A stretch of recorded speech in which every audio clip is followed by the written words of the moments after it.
Good evening, ladies and gentlemen, athletes and honored guests. Welcome to the 14th Annual Wespy Awards, presented by Unifor Locals 444 and 2458. We're proud to partner again this year with Hotham Building Materials, Lucier Glove and Safety, Riders Guaranteed Collision, and The Fort. We have another history-making show for you tonight, and here to tell you more about it, your host for the evening, the man who was the inspiration for the Energizer Bunny, because he just keeps going and going and going. Please help me welcome Mr. Dominic Papa.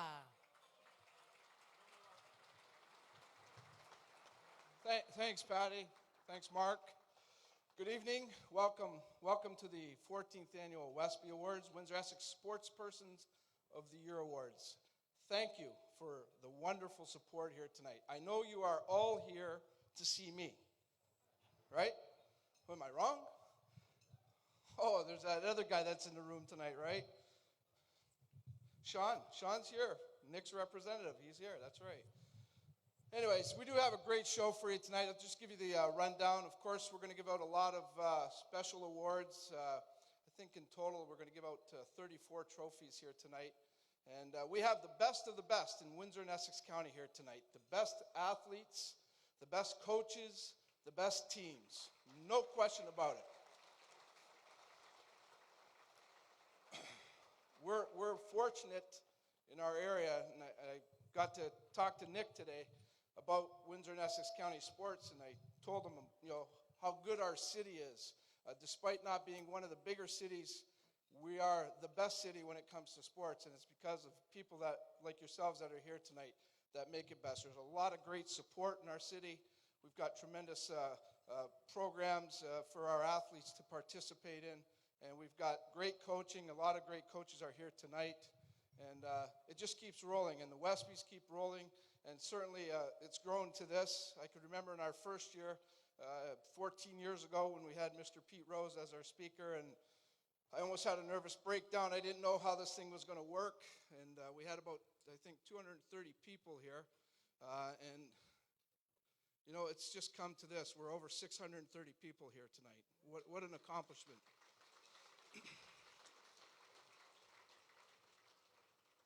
I always give a shout out to the people that helped me do this. This doesn't get done alone.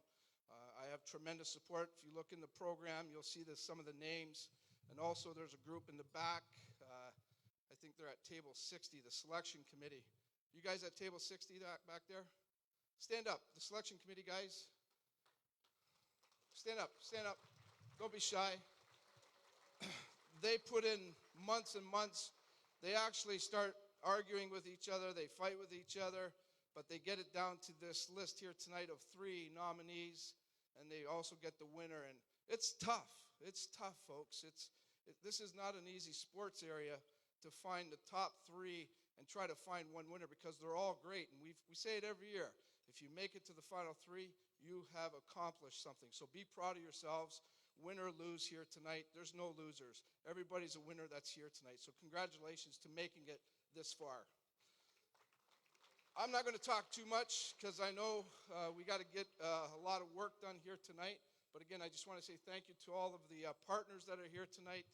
We've got some new ones on board, which I certainly appreciate you joining us. But we got some of the elder statesmen, we'll call them, that are here tonight. I just want to point out a couple.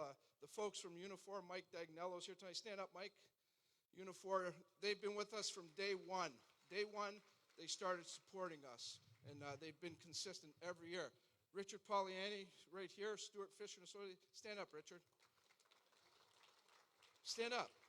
Stand up. Oh, you are standing up. Sorry about that. So, Richard's been great to us. St. Clair College, the University of Windsor, I know they're here at the university. You back there, Dr. Havey? Stand up, Dr. Havey, the Director of Athletics. They got a brand new sports complex coming. Again, they keep progressing. St. Clair College is over here. Ron Segan, the Vice President. Stand up for me, Ron. They got their sportsplex coming, or they got a sportsplex, but they also have their stadium coming.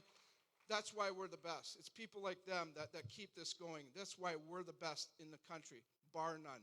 And it's our pleasure to put these awards together. So I'm going to send it back to the 2 best public address announcers in the world, Miss Patty Handysides and Mr. Mark Knight. Aw, thanks, Tom. Well, first up tonight is golf. Please welcome from our presenting partner, Pinnacle Plus Realty, Eddie Azar. Golf Award. Melanie Burgess, Windsor Lancers, Roseland Golf and Curling Club. Jasmine Lee, Kingsville Golf and Country Club, Holy Names High School. Hannah Malosh, Sutton Creek Golf Club.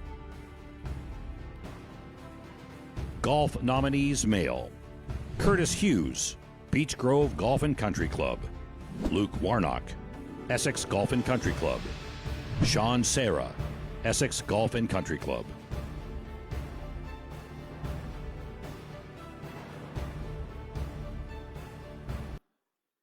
Good evening, everyone. On behalf of all of us at Pinnacle Plus Realty, I want to congratulate all of tonight's nominees. Well done. Also like to congratulate Dominic Papa for continually hosting a first-class event. I'd also like to thank Dominic for selecting a date in April for this great event, which turns out is NHL playoff time. And that my Toronto Maple Leafs are playing in a game tonight. I have one for you, Dom. March. Tonight's winner for the female recipient is Jasmine Lee. And the male recipient is Luke Warnock.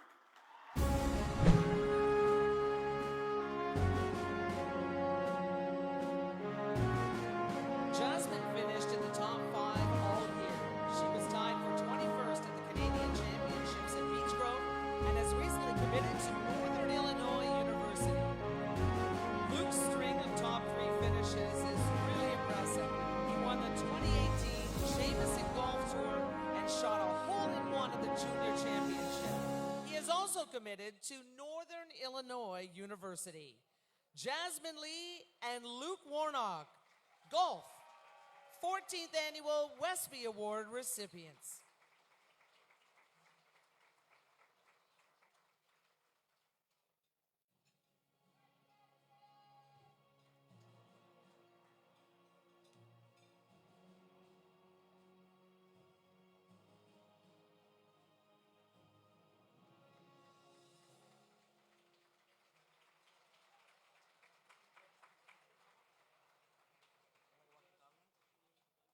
Let's welcome back Dominic Papa. All right, award number 1 is in the books. 2 tremendous golfers. Well, all the nominees this year, again, talk about a tough category. We have just a tremendous crop of young golfers in our area. As for the date, Mr. Azar, let me tell you, Mr. Nick Lidstrom picked this date tonight, so blame him. And Nick, like the Red Wings, had the time off tonight, so.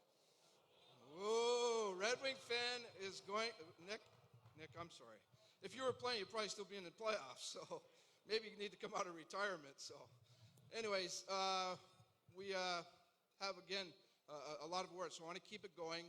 We're going to get into our Legacy Awards now. The Legacy Award is sort of like a Hall of Fame type of award, and we give out 2 each year, and this year I couldn't have think of 2 better people that are more deserving to be recognized as legacy recipients or Hall of Fame type people.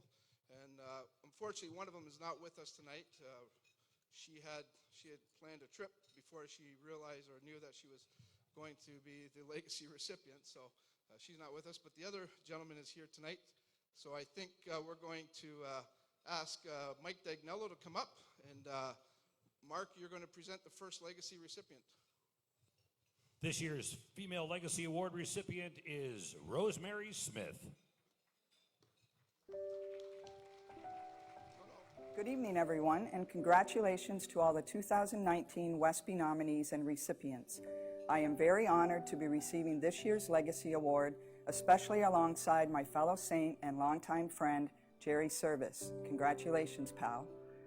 I would love to be at the Caboto tonight, but retirement travels have put me in Arizona at this time.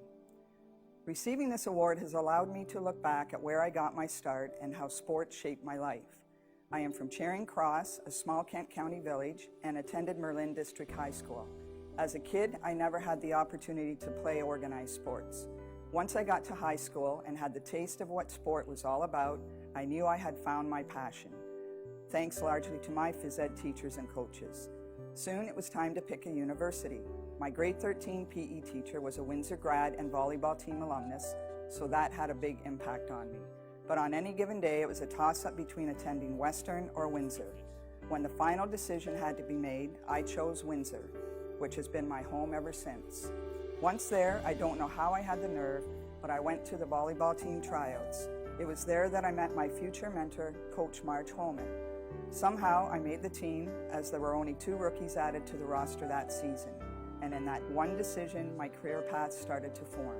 It was an invaluable experience. Marge taught me so much about life through the game of volleyball. After 5 years at the university, I emerged with a Bachelor of Human Kinetics and a teaching certificate. Unfortunately, physical education teaching jobs were not plentiful in Windsor, Essex at that time. Fortunately, my volleyball skills and knowledge led me to a coaching opportunity at St. Clair College, a position I held for 17 years. I worked with some wonderful people throughout those years and have great memories of exciting wins and disappointing losses. My career at St. Clair was very rewarding and a lot of fun. I was fortunate to be able to work with so many talented student athletes, to be the advisor to the Student Athletic Association and coordinate the intramural program, and eventually the intercollegiate program.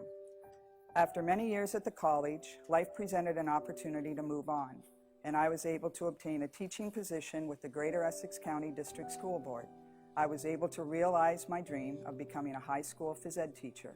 As a high school student, I believed in the value of sport and physical activity. I had 22 great years at St. Clair that I wouldn't trade for anything, but the last 15 years of working as a high school teacher and coach and fulfilling my dream was the icing on the cake. I have met and worked with so many people over my career that have had an impact on me. Like anything in life, there are ups and downs, successes and failures, but always learning and growth. My motivation in life has mostly been intrinsic. I never sought recognition or the spotlight for doing what I love and enjoy. I tried to give back what I was given and lead by example. I had a great career and I'm very thankful for that. But enough about me. At this time, I have a few people I would like to thank. First, my family, who always supported me, even though they often had no idea where I was and what I was doing. I want to thank the good old boys, Jack Costello, Al Hoffman, and Bob Weepers, for giving me my start at St. Clair College many years ago. This next thank you is long overdue.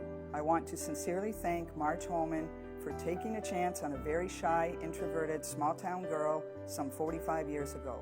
I still very much value her leadership and mentorship, but more importantly, her friendship. Thanks, Marge. I am now enjoying retirement, which consists of lots of travel adventures, plus I'm still playing a bit of volleyball, as well as badminton and golf, among other things. In conclusion, I want to sincerely thank Dominic Papa for his perseverance and dedication.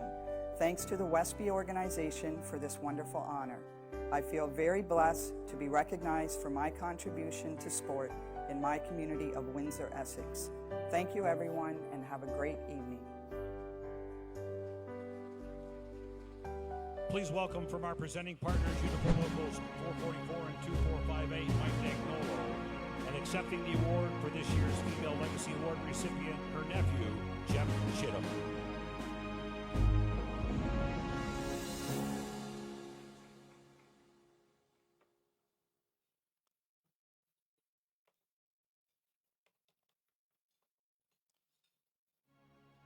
This year's Male Legacy Award recipient is Jerry Service.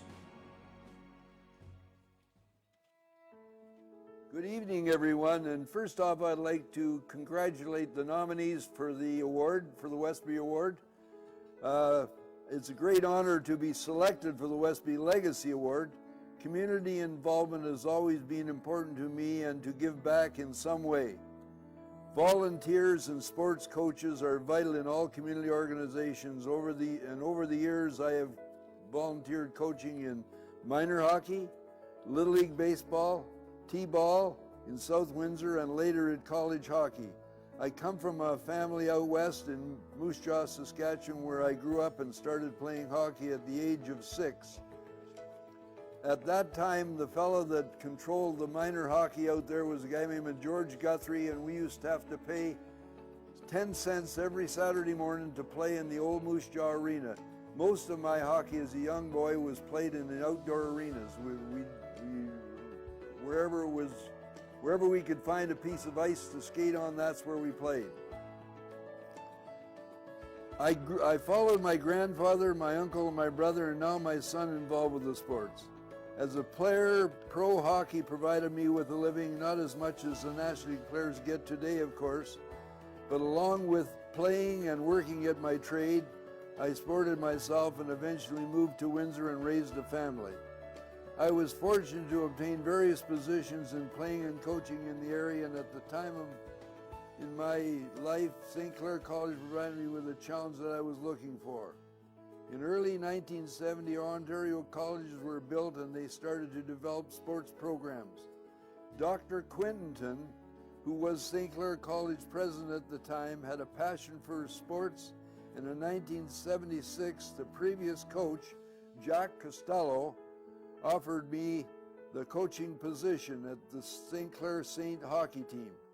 I coached the team from 1976 to 1984, which resulted in 3 All-Ontario Championship and the National Championship in 1976. This reward is sort of the icing on the cake, and I would like to thank the Unifor 444 and 258 along with Wespy for this prestigious award. I also would like to thank Dominic Popka and his staff for all of the things that they've done to make this award program. Again, good evening.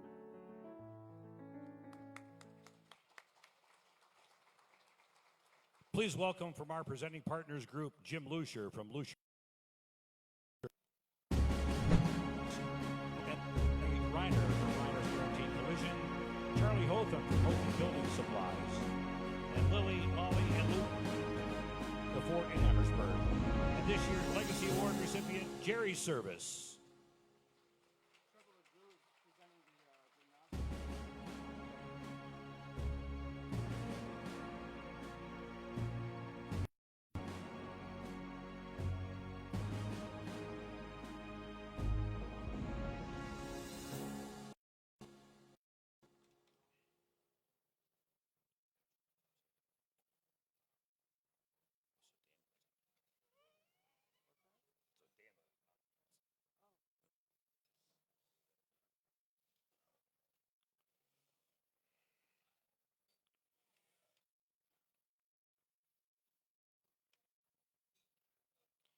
Next up is our Parasport Athletes category.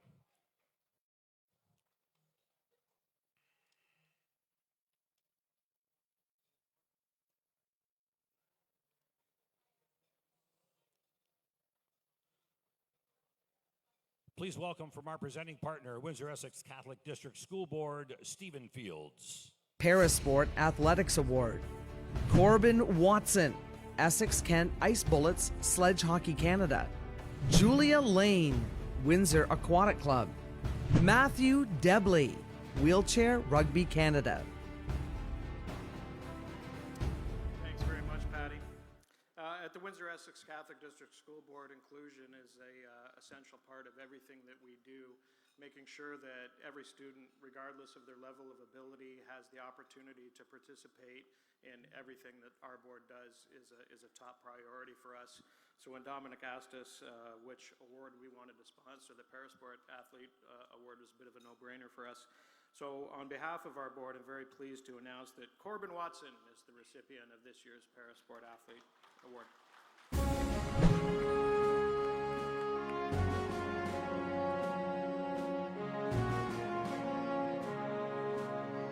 Corbin is a sledge hockey goaltender. In 4 games against South Korea, he allowed 2 goals, 1 on a shootout. In 2 games at the World Sledge Hockey Challenge, he earned 1 shutout and a silver medal. At the South Korea Paralympics, Corbin played 2 games, both shutouts, and another silver medal. Corbin Watson, Parasport Athlete, 14th Annual Wespy Award recipient. And now please welcome back to the stage from our presenting partners, Unifor Local 444 and 2458, Mr. Mike Dagnolo.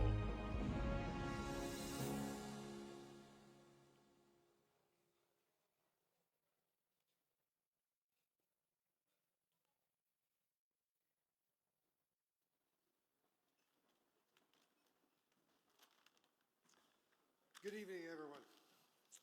Local 444 has been a partner with the Wespys and Dominic Papa since the first awards presentation. It's been an absolute honor for our local to be a part of this. The Wespys is an important integral part of the very best of what Windsor and Essex is all about. It's not just about rewarding individuals or team athletes on how they have succeeded in a sport. The Wespys is about recognizing hard work. It's about overcoming challenges. It's about self-worth. It's about being a role model. It's about leadership, and it's about doing your very best, and not just for yourself, but also for those around you. Local 444 has a long history in our community. We represent 10,000 active members and 7,000 retirees from almost every single sector of our local economy. Last year at this time, we had a major strike going on at our Caesars Casino.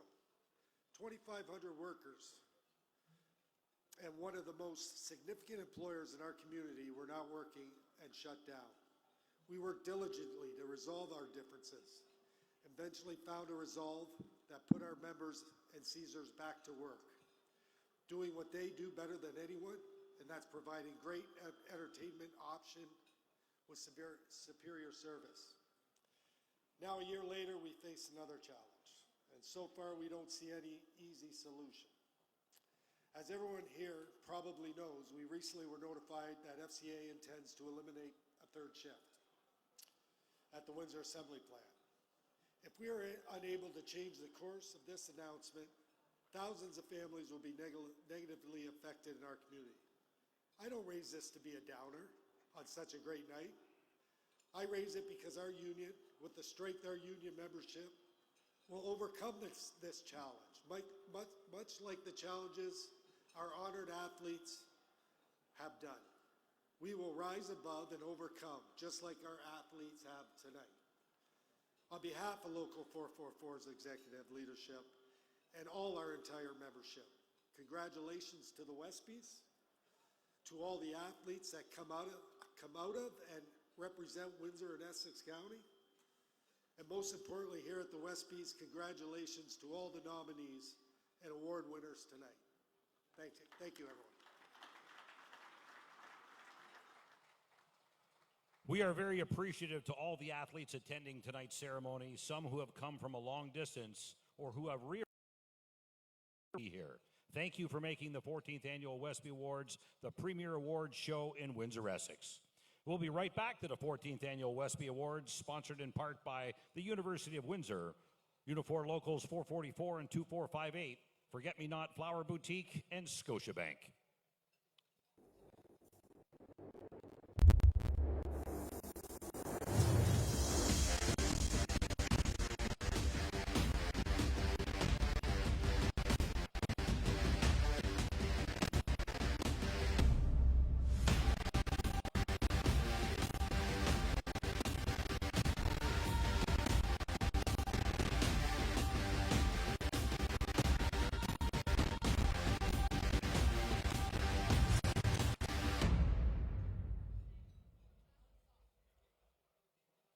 Your financial plan could let you build an extension for the kids.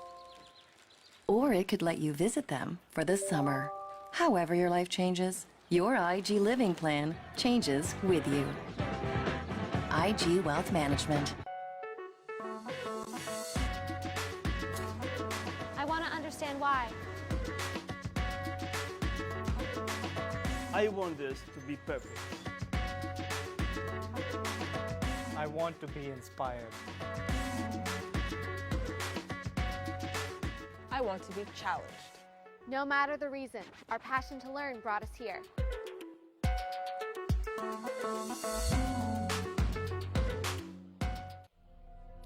Welcome back to the 14th Annual Wespy Awards, sponsored Good in evening, part by everyone. LaSalle My name is Travel, Dave Cassidy. Lons On Time I'm the Express. president of Unifor Local 444.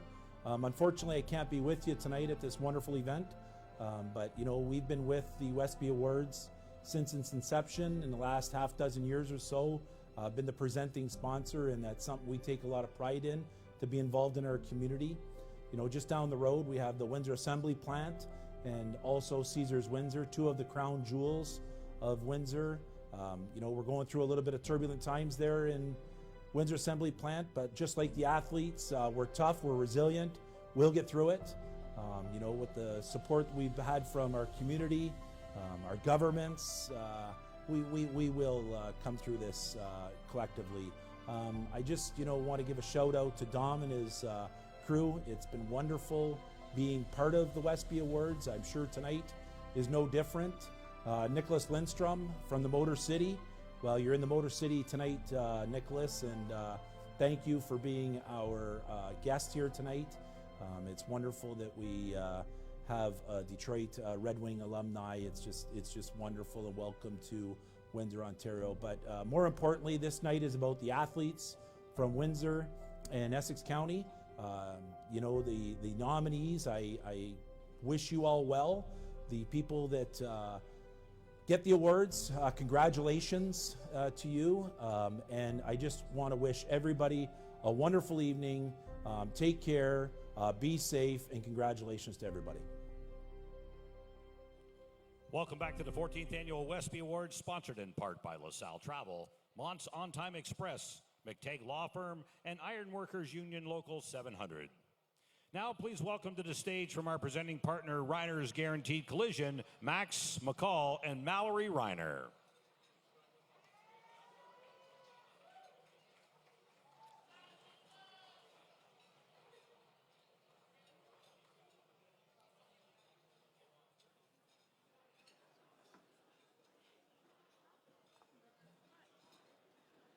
Hi, everybody. Hi. My name is Maxwell Reiner. I am Mallory Reiner, and McCall is writing an exam. He should be here soon, but we don't know for sure. We're here representing my father tonight, and of course my grandfather, the founder of Reiner's Guaranteed Collision. My grandma, she just flew in from Fort Myers. She's been there for 3 months. She just got off the plane, so we're happy to have her here tonight.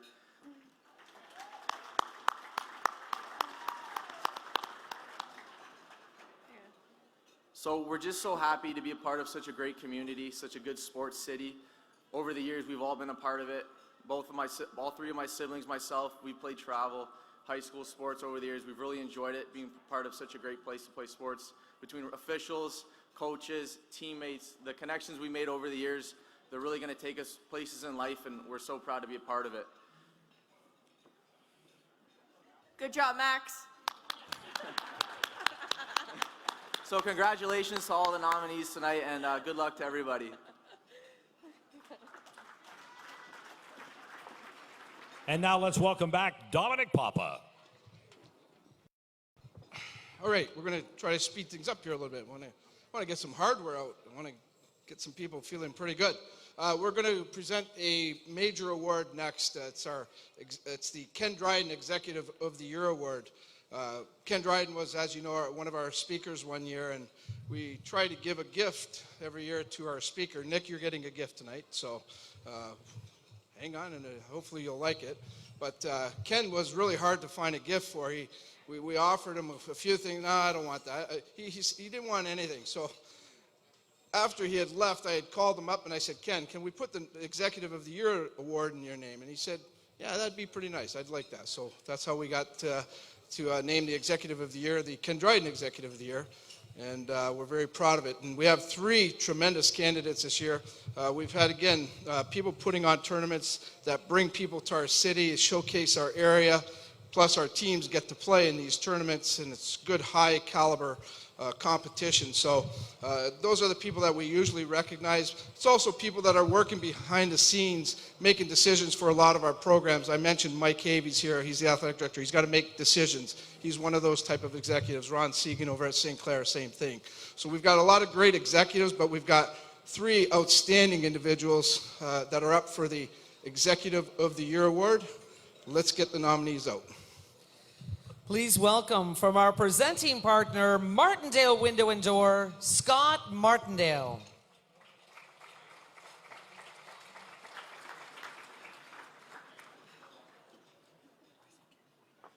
The Ken Dryden Executive of the Year nominees: Marty Kamsa, PGA Tour Canada, Windsor Championship; Tom Bain and Mark Williams, Lakeshore Horse Racing Association; Cliff Tucker, Sun County Hockey OHF Championship Tournament.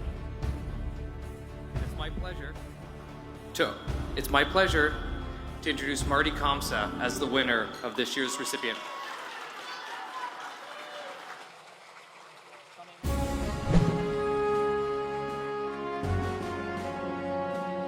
As president of the host committee, Marty oversees all sales opportunities as well as managing the expenses to ensure the financial success of the event.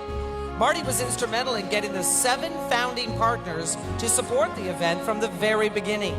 In the inaugural year of the event, the Windsor Championship host organization donated a check to the Hospice of Windsor and Essex County in the amount of $110,550. Marty Kamsa, Ken Dryden Executive of the Year.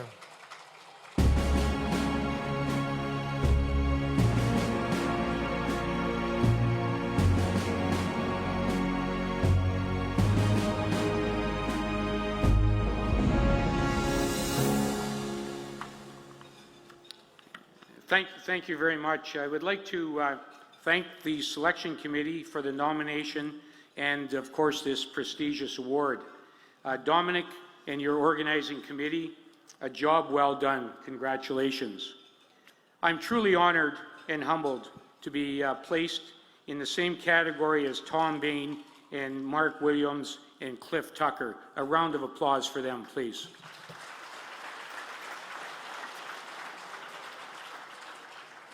Volunteering, giving back to the communities we serve is so very important to the fabric of our communities. Tom, Mark, Cliff, congratulations, and please continue your fantastic work. To all the award winners tonight, congratulations. Sports and competing to be the very best makes for a better individual. Tonight with me, I have 3 of our grandchildren, and I have Mason, Meadow, and Sky, and I'm so proud to have them here. Could you please stand for a second and be recognized?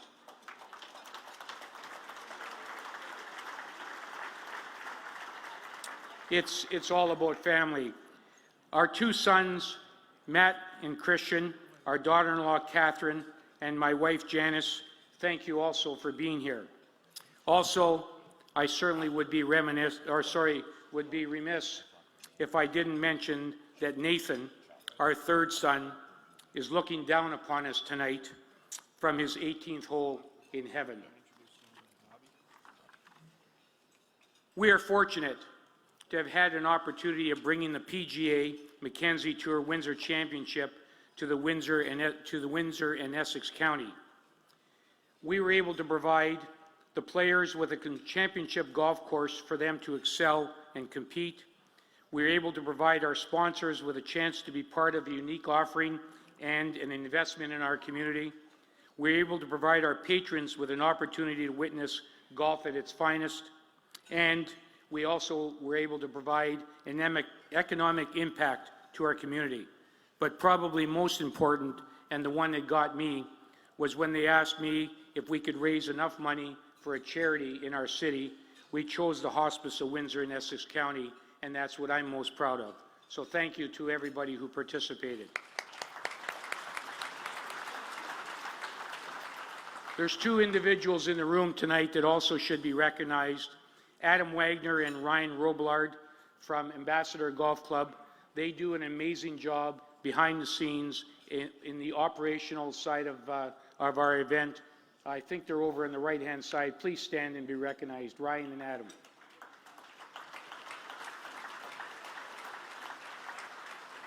So thanks again for this recognition, but please understand that I'm accepting this award on behalf of the 300+ volunteers that worked so diligently to make this event a success. I'm truly humbled. Thank you very much. Marty Kamsa, Ken Dryden Executive of the Year. You'll see in your programs, volleyball is next. Please welcome from our presenting partner, Healthy Creations Incorporated, Chris Brecka. Tim Hommel Volleyball Award. Paige Fills, Windsor Lancers.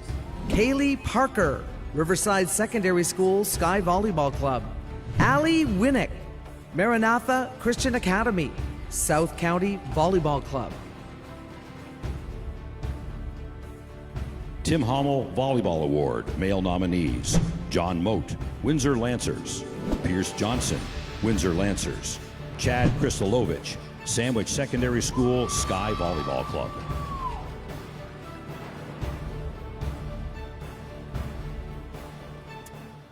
And I'm pleased to announce the female winner is Kaylee Parker.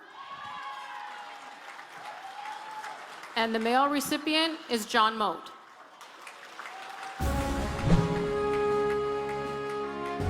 Kaylee exemplifies the meaning of hard work and dedication.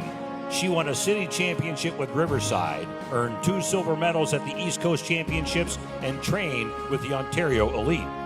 As captain of the Lancers, John led the OUA in block sets for the season, earned the Olympic Shield, and had the service ace that clinched the first OUA medal ever, which qualified the University of Windsor for the national championship for the first time.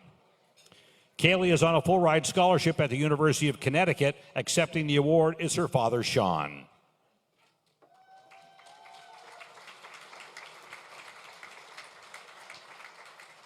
Kaylee Parker and John Moat, Tim Hommel Volleyball 14th Annual Wespy Award recipients.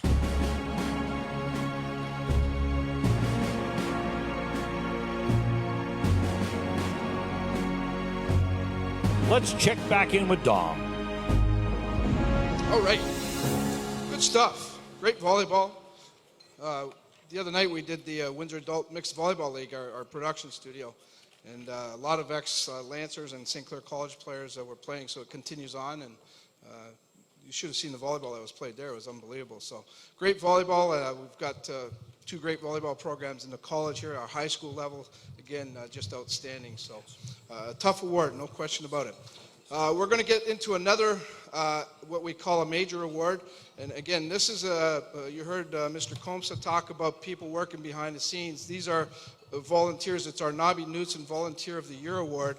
Again, an extremely important award to me because one thing that we try to send out as a message when we do the Wespy Awards every year is we tell people when your playing days are done, don't be afraid to come back and give some time, volunteer some time to keep programs going, to keep things going forward for the up-and-coming next generation of athletes. And it's people like Nobby Knutson, who unfortunately we lost Nobby a few years ago, but was just one of those outstanding individuals that always gave his time and made programs go. So we created the Nobby Knutson Volunteer of the Year Award. And again, this year we have 2 great recipients. I will let Mark and Patty tell you all about them. Thanks, Dom. The names of this year's recipients were made public a few weeks ago. They're listed in your program.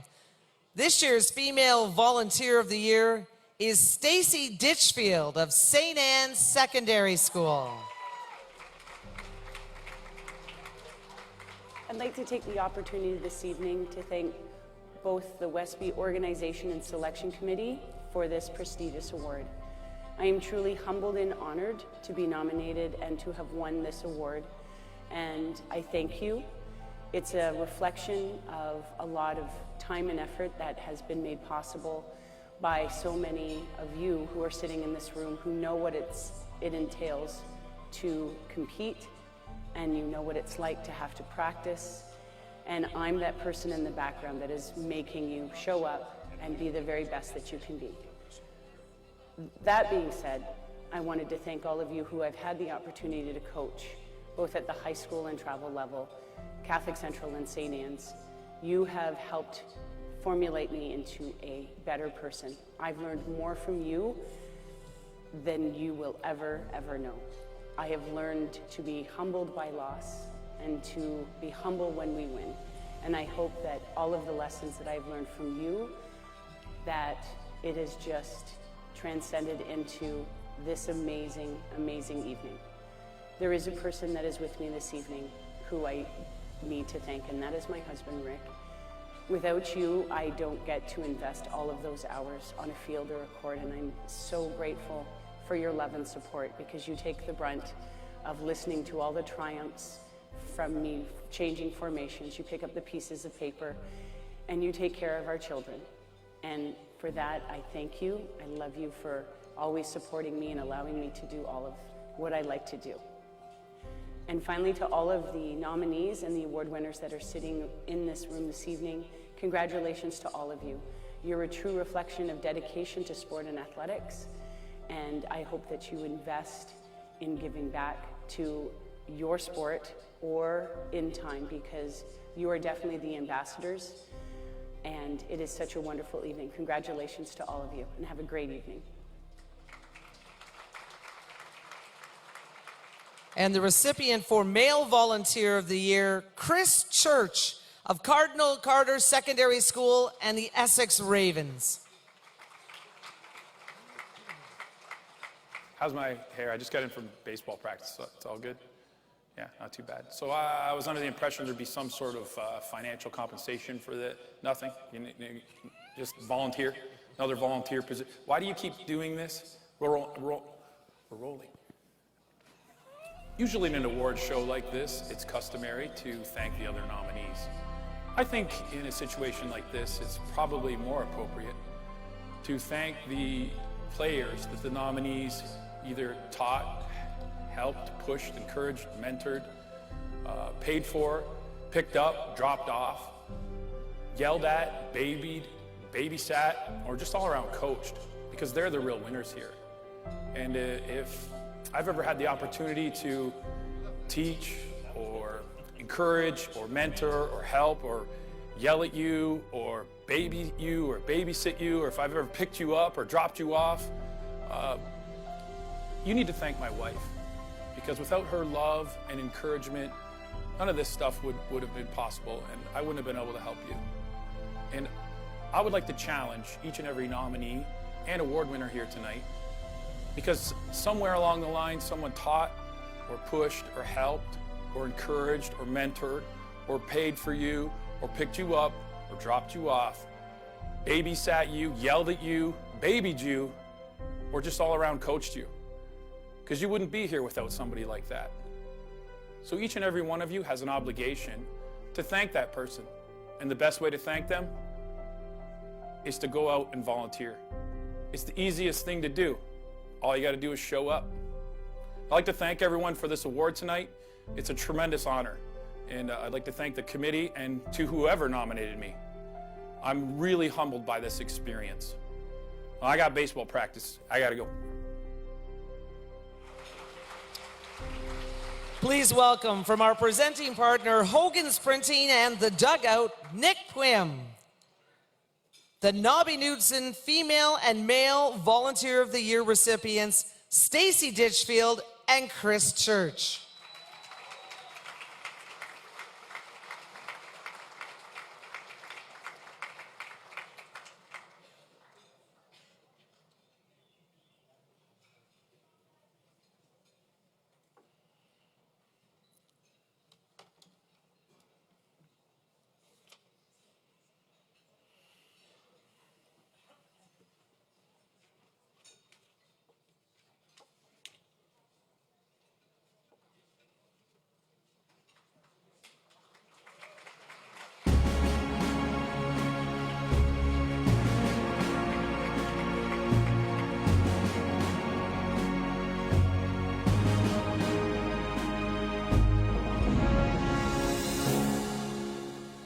At this time, please welcome to the stage for a special presentation, Dean Lapierre of Windsor Minor Hockey Association.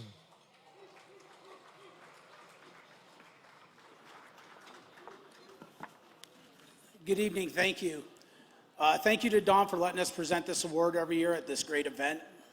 This year's WMHA Bob Probert Community Award winner is someone that's been a longtime backer of the WMHA. I first met him around 28 years ago when I first got on the board. When I met him, I can honestly say I was intimidated until I got to know him. He has a heart of gold behind the rough appearance. He is the nicest guy you could ever meet. He has helped many people and athletes in this great city of ours. He's always been behind the WMHA and always had my back wherever he has ended up. This gentleman's next award should be as an inductee in the Windsor-Essex County Sports Hall of Fame. This year's winner is someone I'm proud to call a friend. The WMHA Bob Probert Community Award winner for this year is Mike Morency.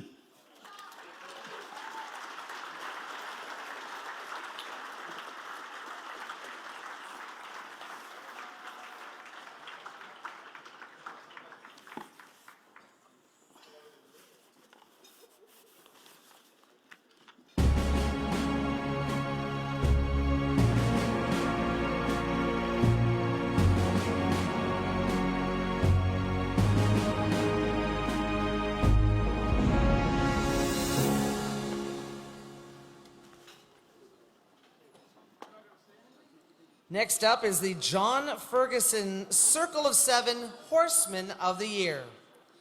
Please welcome from our presenting partner, Sasha Militek, selling team from Remax Preferred Realty, Sasha Militek. John Ferguson Circle of Seven Horsemen, Dean Nixon, Gord McDonnell, Lindsay Kerr. Good evening, everybody. This is definitely one of my favorite times of the years with the Masters that just went by. How about Tiger Woods there? And we've got a couple of weeks, the best 2 minutes in sports, right? Kentucky Derby coming up. So thank you, Dominic, for allowing me to present this award. I love sports or horse racing. So the John Ferguson Circle of Seven Horseman of the Year winner is, where's the drum roll? There we go. And before I announce it, Eddie, it's 0-0 so far, so your Maple Leafs are still in it. Dean Nixon, congratulations.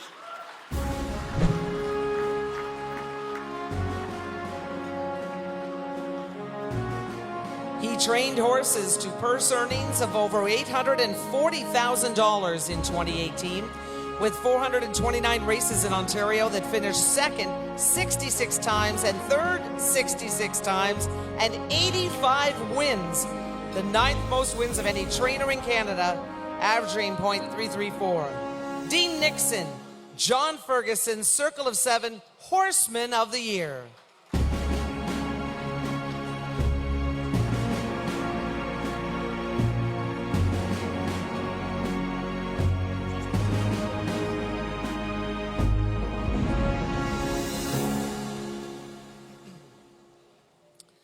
Please welcome to the stage from presenting partner, Lucier Glove and Safety, Jim Lucier.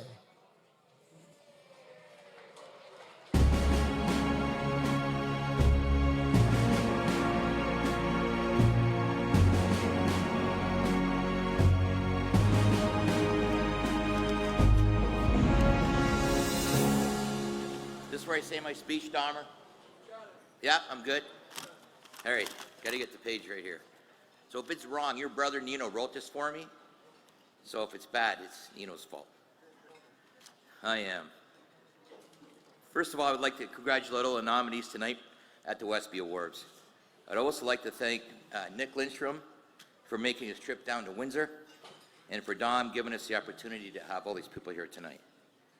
Lucier Glove and Safety is a family-owned and operated business with locations in Windsor and London, and is having its 10-year anniversary in business. I would also like to present the presenting partners, or give my best to Dan Reiner from Reiner Collision, Charlie Holtham from Holtham Building Materials, and Brad Hearn from The Fort for getting me involved with Dom in this great event. I'd like to thank everybody tonight. My dad's in the crowd tonight, and when I say, Dad, I love you very much. God bless. We'll be right back to the 14th Annual Wespy Awards, sponsored in part by Best Western, J.P. Thompson Architects, Barron's Championship Rings, and Viewpoint Winery.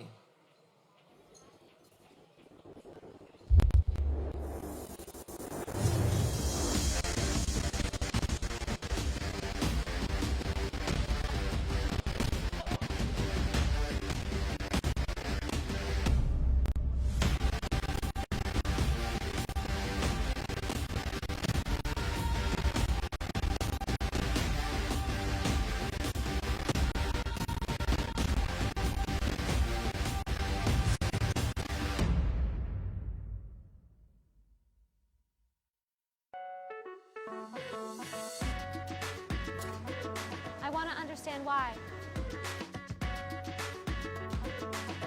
I want this to be perfect. I want to be inspired. I want to be challenged. No matter the reason, our passion to learn brought us here.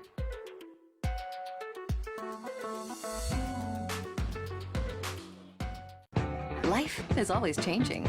Shouldn't your financial plan change with you? At Investors Group, we use our IG Living Plan to synchronize your whole financial picture so you can explore life's possibilities. IG Wealth Management.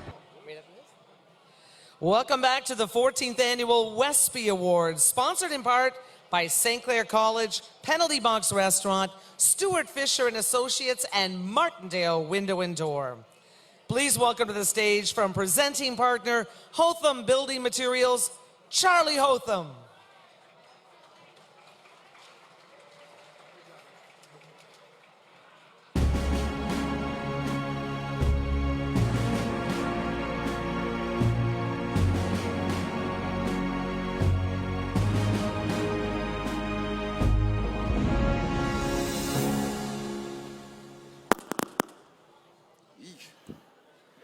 Thank you.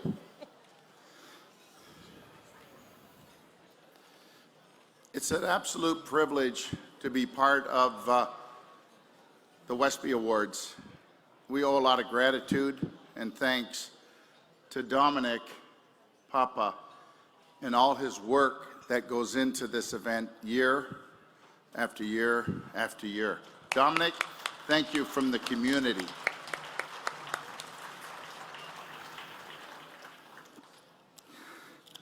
I mentioned before, it's an incredible experience to participate in something that your children, your grandchildren participate in, and that's sports athletics in our own community.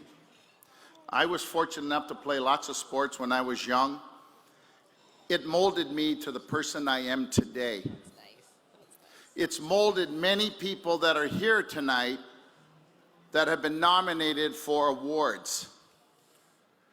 We need to encourage our young people to get involved when they're young. It creates a path of life forever. Not everyone will make it to the lights like Mr. Lindstrom and like other people that Dominic has successfully brought forward to our community. It's not always about that.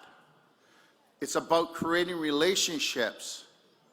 It's about creating friendships and business associations. I can tell you when I was playing sports as a young man, those relationships are creating opportunities for me today in my business world. Hotham Building Materials is proud to sponsor the Wespy Awards for the second straight year. And ladies and gentlemen, I know that Patty Handysides and I know Ron, they're going to put that red light on and say you got to get off the stage. But I have to tell you, I've been fortunate enough to interact with many sports individuals over years. Here goes my grandson. He wouldn't let me do this without him. This is my #1 grandson, Noah. But I do want to say, I had a fortunate opportunity today to spend some time with Mr. Lindstrom from the time he came to Dominic's office at 11:30 this morning, and then, of course, at the special meet and greet at Spago's. Ladies and gentlemen, you have no idea the class that this man exudes. He never once stopped and never once refused an autograph or a comment or a shake of a hand. And I know a lot of people sometimes in the limelight get a bad rap, but ladies and gentlemen, Mr. Lindstrom has been a first-class choice by Dominic Papa.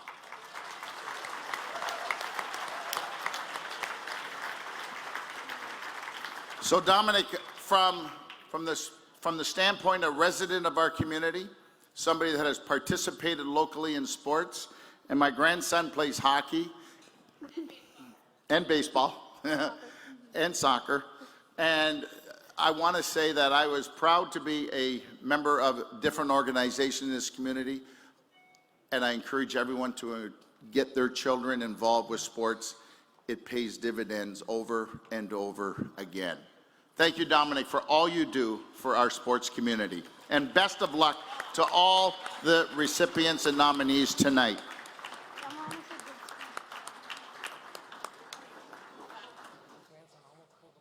Please welcome from our presenting partner, Brad Bondy Realty, Brad Bondy. Basketball Award. Emily Prevost, Windsor Lancers. Claire Lamar, St. Anne Secondary School. Shannon Kennedy, St. Clair College. Basketball nominees male. Casson Bias, Assumption College School. Mike Rocca, Windsor Lancers. Logan Stutz, Windsor Express.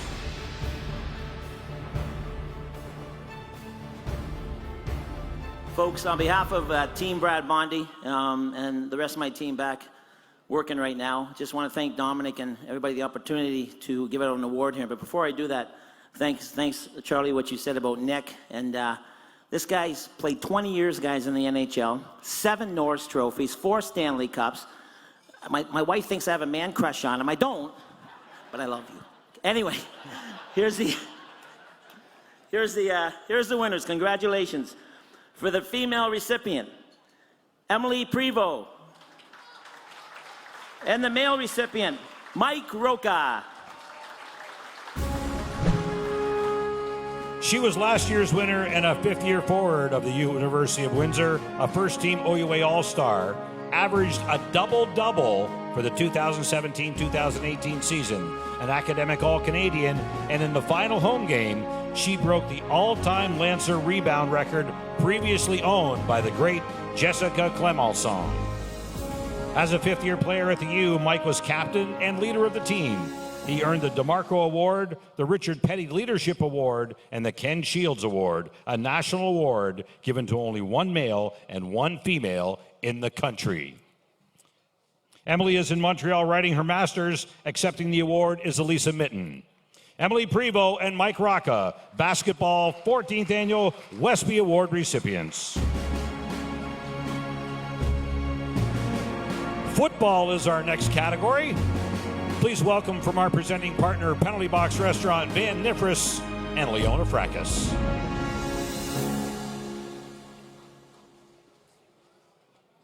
Gino Fracas football nominees: Daniel Metcalf, Windsor Lancers; Michael Herzog, Holy Names Secondary School; Elijah Blythe, Windsor AKO Fratman.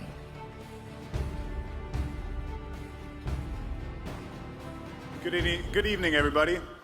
Super honored to be here to present the Gino Fracas Football Award on behalf of Gino himself and Mrs. Fracas here. Leona, as she would say, want me to say. This year, the winner, I was lucky enough to watch this kid play, pretty much do whatever he wants on the field, take his team to OFSA. Michael Herzog.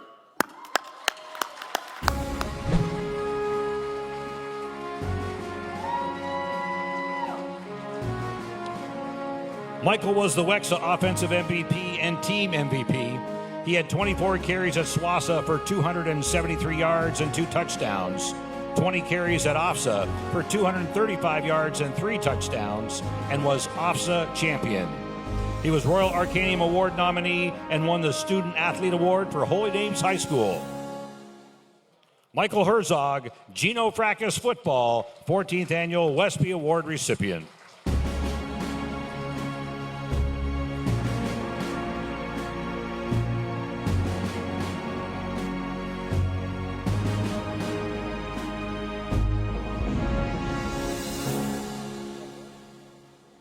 Please welcome back from our presenting partner, WMHA and AAA Zone, Dean Lapierre.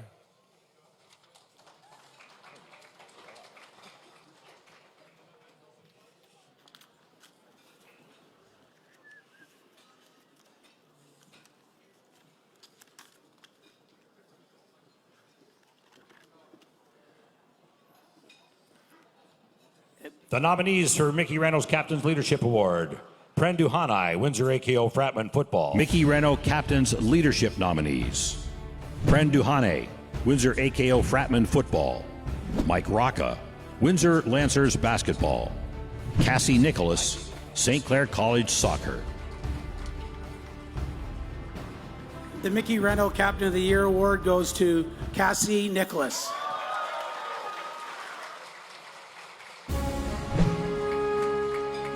Cassie gives the proverbial 100% every day, whether it's games or practices.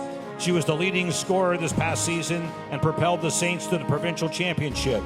She was named an OCAA All-Star. She also goes above and beyond in her duties as captain and has led the girls in the polar bear dip at the college for charity and has organized blood drives with the team. She is involved with Jumpstart and also coached a Kubota Club youth soccer team. She is an outstanding student and has taken extra classes at the college while enrolled in a collaborative nursing program at the university. She absolutely epitomizes the term student athlete. Cassie Nicholas, Mickey Reno Captain's Leadership Award, 14th Annual Wespy Award recipients. Don the suits, we're heading to the pool. Please welcome, on behalf of our presenting partner, Harold Remark, Royal LePage Binder Real Estate, the Honorable Mr. George King. Swimming Award, Madeline McDonald, Windsor Aquatic Club, Walkerville Secondary School. Julia Marcuzzi, Windsor Essex Swim Team, Tecumseh Vista Academy. Madeline Gatrell, Windsor Aquatic Club. Swimming nominees, male. Luca Chandusi, Windsor Essex Swim Team. Brendan Oswald, Windsor Aquatic Club. Ethan Fazekas, Windsor Aquatic Club. Good evening, ladies and gentlemen. It's a privilege to be here again. I'm honored every year when Dominic asks me to come and present. I want to also recognize Royal Church and all the other committee members who worked tirelessly to put this event together. Whenever I'm here, my children come up with me, my son Andrew, a Special Olympian, a horse rider for over 25 years at Windsor Therapeutic Riding, a basketball player with LaSalle Special Olympics, a home run champion, as announced often by Mr. Bondi, at Miracle League Baseball, and finally a member of the LaSalle Windsor Swim Team. We were honored tonight to see Julia Lane nominated. If you want to see an athlete, come out sometime and watch this young lady swim. Finally, before I present the awards, I want to thank Dominic. We talk about inclusion, and the utter irony is of the 640 people in the room, I can guarantee you I am the worst swimmer here. And so with that, it's my pleasure to announce, and Andrew will present, the awards as follows. Take my glasses off so I can read. Female swimming, Madeline McDonald. Male swimming, parasport, Brendan Oswald.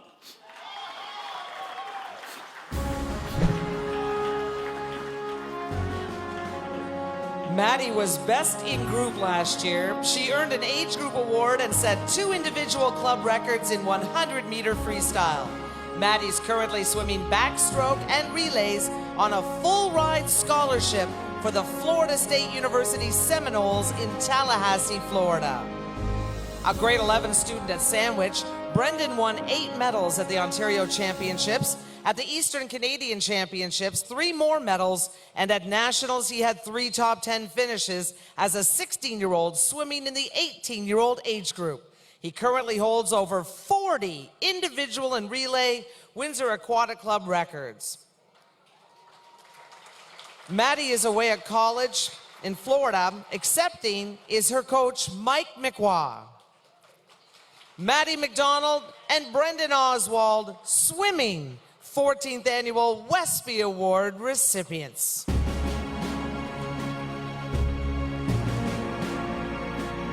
The soccer category is next.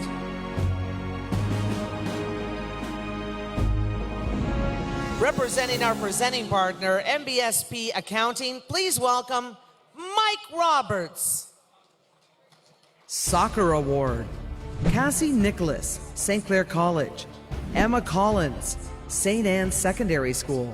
Alessandra Pontoni, Sandwich Secondary School, East Side Kickers.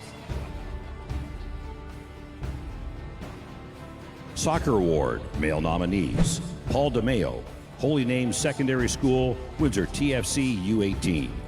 Johnny Ferry, Holy Names Secondary School. Gregory Schock, Windsor Lancers.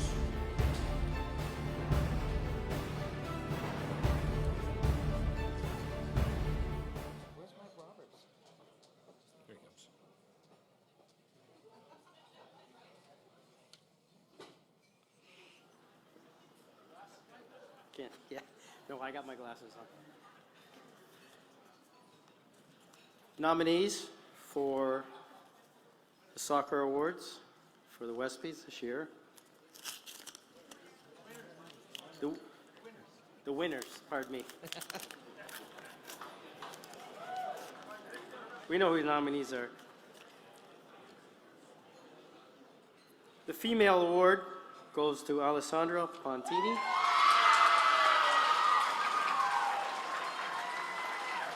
And the male recipient is Paul DeMeo. As the captain of Sabres Soccer, Alessandra won the Female Sportsmanship Award and Sabres Soccer MVP.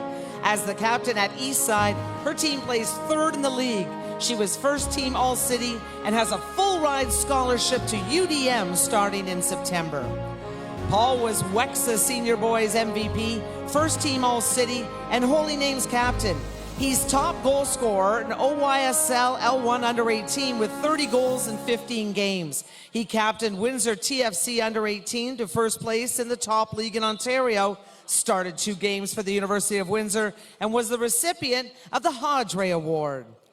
Alessandra Pontoni and Paul DeMeo, Soccer, 14th Annual Wespy Award recipients.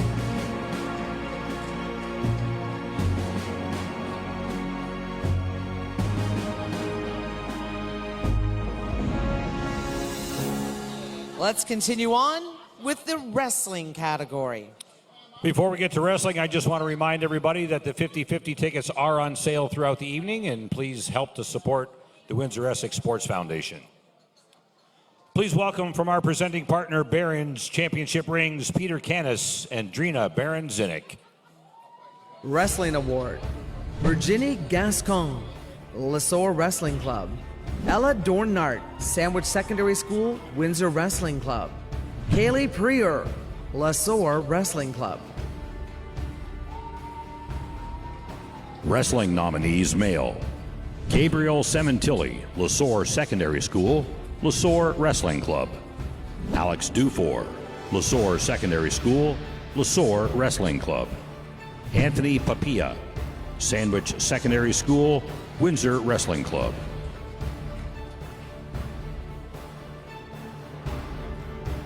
On behalf of everyone from Barron Championship Rings, we want to congratulate all the recipients. This has been our 10th year being a sponsor of the Wespys, and we're completely honored. Thank you.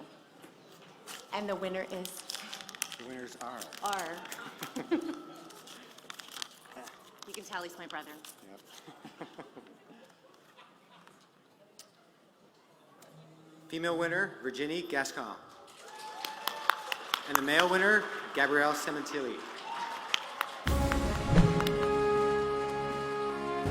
Virginie was Wexa, Swassa, and OFSA Gold, the juvenile provincial champion and the junior nationals silver medalist. She won the Senior Female Individual Sport Award at Lesueur, the David Trombley Award, and the Royal Arcanum Award, as well as the Wexa Most Outstanding Female Wrestler Award. Gabriel was a Wexa, Swassa, and OFSA champion, won gold at the Ontario Winter Games, gold at the Quebec Open, and another gold at the Ontario Juvenile Provincial Championships, where he competed up an age group and won.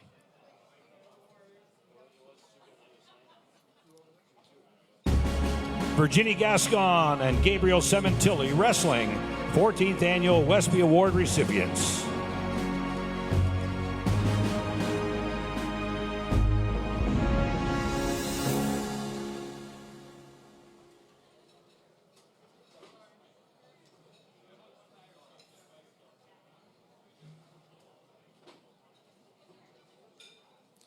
Please welcome to the stage from presenting partner, the Fort in Amherstburg, Lily, Molly, and Luke Hearn.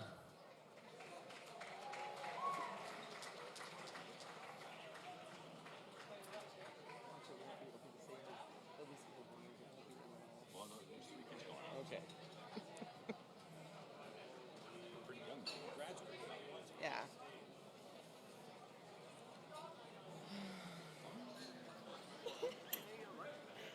Oh, Jesus. Hi.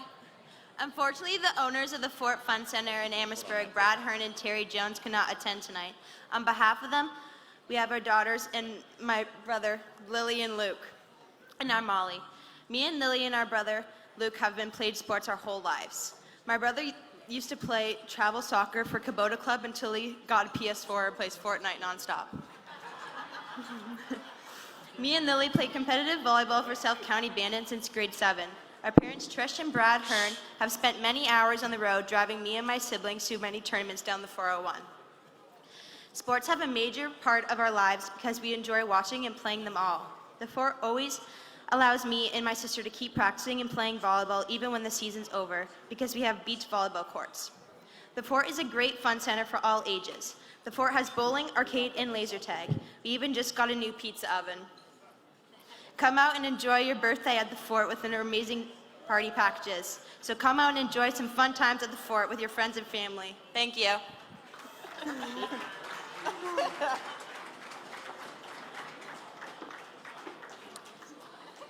We'll be right back to the 14th Annual Wespy Awards, sponsored in part by Investors Group, St. Clair College, Penalty Box Restaurant, and Stuart Fisher and Associates.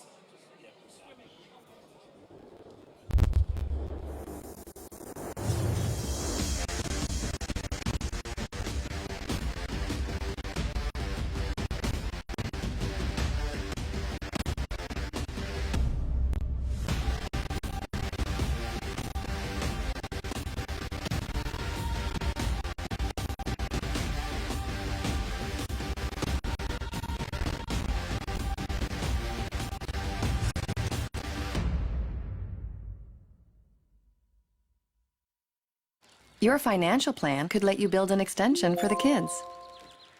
Or it could let you visit them for the summer. However your life changes, your IG living plan changes with you. IG Wealth Management. I want to understand why. I want this to be perfect. I want to be inspired. I want to be challenged. No matter the reason, our passion to learn brought us here.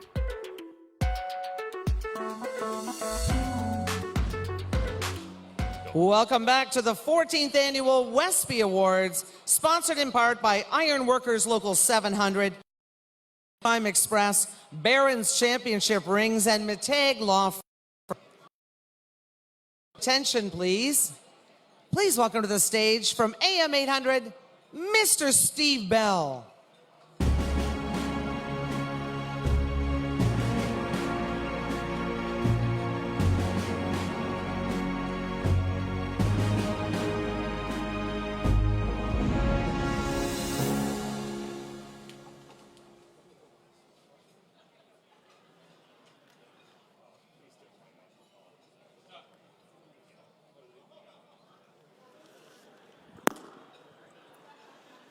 Just wanted to thank Dom once again. This is Dom's baby, the Wespys. And it's hard to believe, and I know a lot of people in the sports community thought when Dom came up with the idea for the Wespys, maybe one and done, give it a couple of years, perhaps 3. Well, Dom's baby is now a teenager, 14 years and going strong. So congratulations, Dom. There's so many things about the Wespys that really are fabulous. The fact that it's all inclusive. It's not just the big sports, the most popular sports. They get all the glory. Hockey, football, baseball, basketball. And it's really grown over the years to continue to include everything from swimming and wrestling, volleyball, the horsemen. And it's the nominees tonight that include everything, as I mentioned, from volleyball and lacrosse to gymnastics and horse racing. When it comes to gender, it's all inclusive as well. 11 categories this evening for women, 11 categories for men. Team of the Year, and who would have thought many years ago, but our teams of the years that are nominated for tonight, yes, we have a football team, the great football team from Holy Names, but for Team of the Year for the nominees, not one but two, and of course today, coincidentally enough, was the Boston Marathon. We have two running teams that are nominated for the Team of the Year this year, St. Clair's cross country team, the men, and the Sandwich girls track team. So again, it's just not always the big sports. And to the volunteers, and I know we've talked about Stacy and Chris, to the community service winners, Rosemary and Jerry Service. 3 years ago, I was fortunate enough to win, and still humbled by it, that I received a Wespy ring for the first ever John DiNapoli Community Service Award, and it's something that I take seriously, and again, to the people in the community that do volunteer and get out there, it is really appreciated. Dom, year after year with his Wespys, his baby, has hit it out of the park. When it comes to the keynote speakers, I think a lot of people thought, well, who will Dom get as a keynote speaker? From Pete Rose in the inaugural year to Joe Theismann, Nadia Comaneci, Ken Dryden, Paul Henderson, the list goes on, and this year again, one of the greatest defensemen ever to play in the NHL, Nicholas Lidstrom. Dom, you've done it again. And to Dom and his committee, the organizers, a lot of people think this is easy. You whip it together, you grab 3 nominees for volleyball, 3 for, wrestling. This is a year-long event. The Dom and the committee, and when it comes not only to the nominees when they start pouring in, but to the deciding factors of the winners, it is something that takes many, many meetings, a lot of good-natured arguments, and it's never an easy decision. So to Dom, the committee, once again, congratulations on yet another fantastic night. For the Windsor-Essex sports community, I know I've had the pleasure for a couple of years, 39 and a half, but who's counting, to be on the radio here in Windsor and covering local sports and talking about what we really love.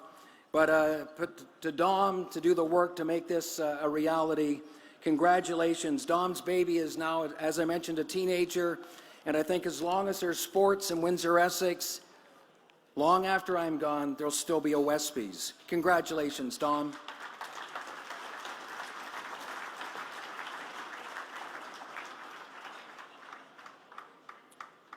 Please welcome from our presenting partner, Riverside Minor Baseball Association, Chris Lewis.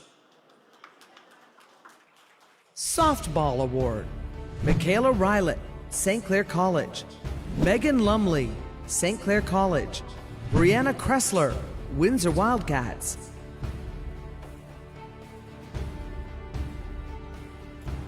Baseball Award, male nominees, Miguel Cienfuegos, St. Clair Green Giants, St. Clair Saints. Chris Horvath, Tecumseh Thunder Senior. Colin Robinson, Windsor Junior Selects.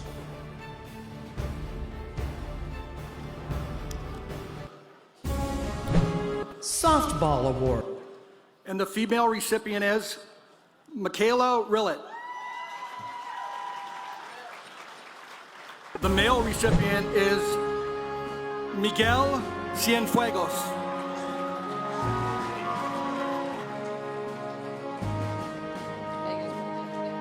Michaela was an OCAA superstar, player of the year, batting champion with a .554 batting average, league all-star, led the OCAA with 46 hits, a .570 on-base percentage, and a .747 slugging percentage. Second in the OCAA was 6 triples while contributing 33 runs, 24 RBIs, and 7 stolen bases. Not very often is a pitcher also a good batter, with OCAA stats of a 1.88 ERA, 35 strikeouts, which is second in the OCAA, and a 9.42 strikeouts per 9 innings. with a .325 batting average, 6 RBIs, 18 runs, 6 stolen bases, and 1 home run. At the provincial champions, Miguel was the St. Clair Player of the Game. Michaela Rilette and Miguel Cienfuegos, softball, baseball, 14th annual Wespy Award recipients.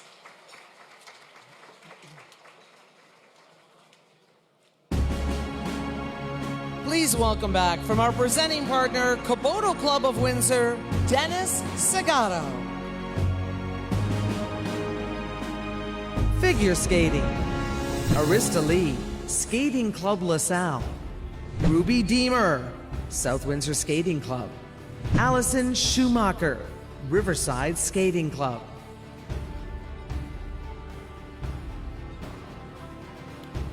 And the winner is Allison Schumacher.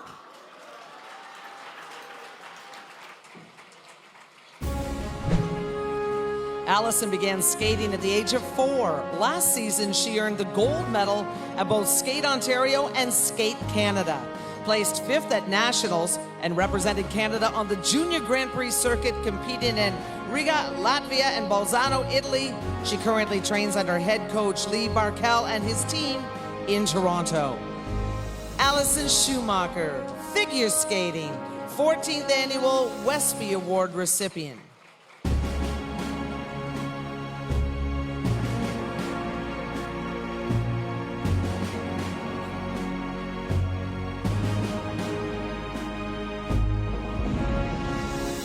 Please welcome back from our presenting partner, Investors Group, Trevor Ledrew.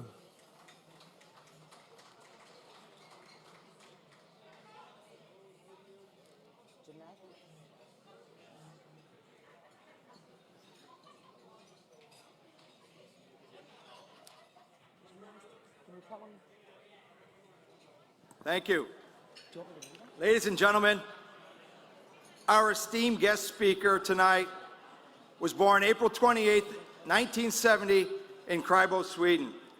He joined the Detroit Red Wings in 1991-92, where he earned a Calder Trophy nomination and was named. Trevor, hang on, please. Gymnastics. Oh. Gymnastics. Ethan Fields, Alpha Gymnastics Academy. Michael Hummel, WinStars Gymnastics. Daniel Hodare, Windsor Alpha Gymnastics Academy. The introduction will come next. Please join me in recognizing and congratulating Danielle Hodare.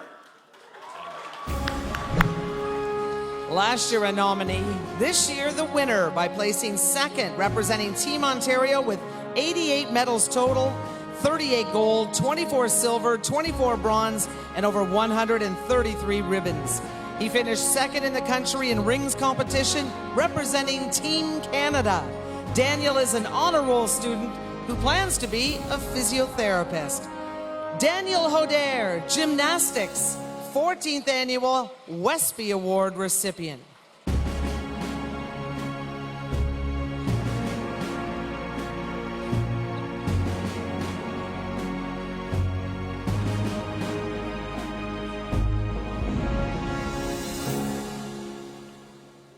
The Wespy Awards have always been about the athletes and their accomplishments in their particular sport. Recently, the committee decided to give special recognition, not for any particular sport, but more about what it takes to be a winner. The award was created as the John DiNapoli Sports Community Service Award. John was a long-serving member of the Wespy Committee and definitely a large part of the Wespy success story thus far. Please welcome, representing our presenting partner, St. Clair College, Ron Segan. And joining Ron on stage are Sonia, Amanda, Alessandra, and Alexia DiNapoli.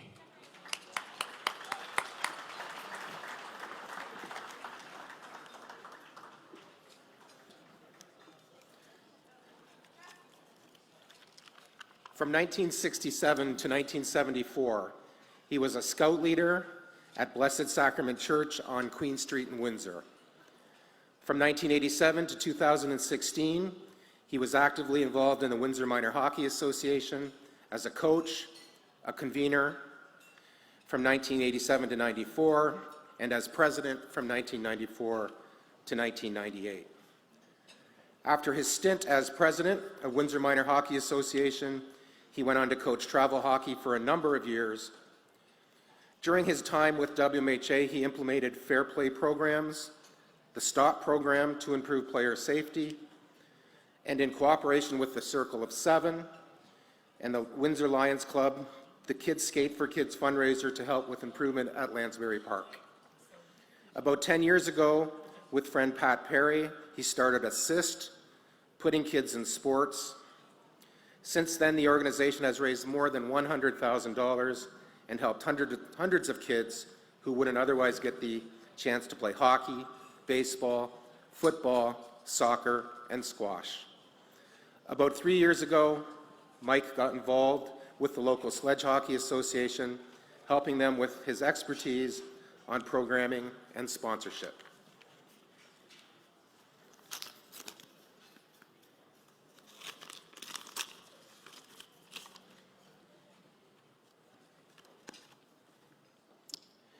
Please welcome Mr. Mike Dugal.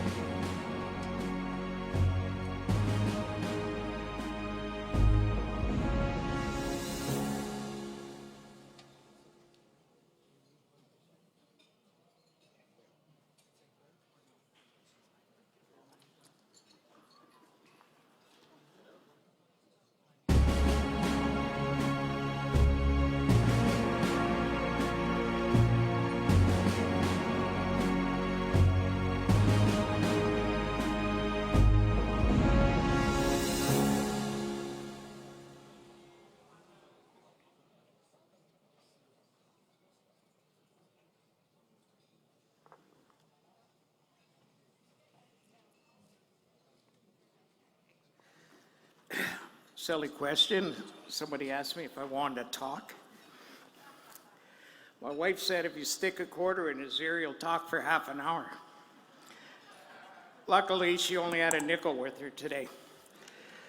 So, really, this is totally unexpected, and I want to thank Dom and his group, selection committee. I guess there wasn't much selection.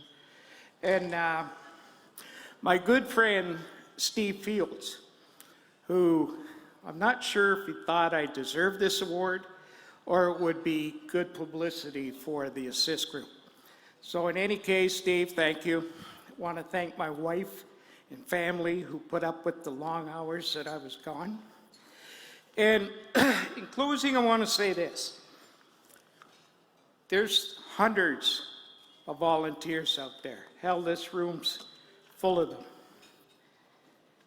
Not only in sports, but in the real world, I guess, where they raise money for hospitals and schools and everything else.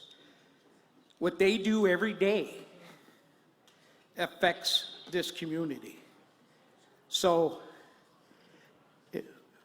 and with them, they make this a better place to be. So on behalf of all the volunteers out there, I accept this in your name. Thank you very much.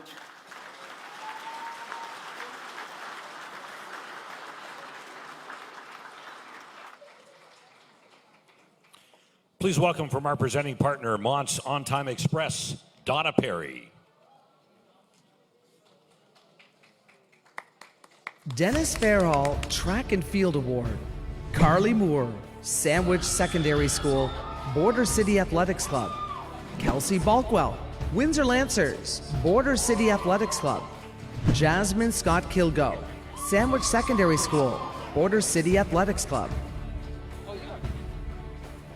Dennis Farrell Track and Field male nominees: Will McBride, Herman Academy; Chase Canty, Massey Secondary School, Windsor Legion; Noah Costa, Massey Secondary School, Windsor Legion.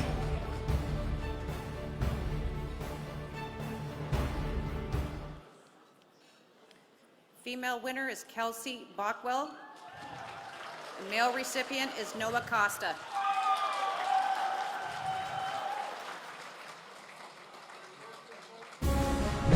Her list of first and second finishes are becoming a tradition. Kelsey was an OUA Track Athlete of the Year, U Sport Athlete of the Meet, University of Windsor Athlete of the Year, and ranked third in Canada in the 400-meter hurdles. In Wexa and Swassa, he finishes first and earns MVP in regionals and OFSA. Noah is in third place.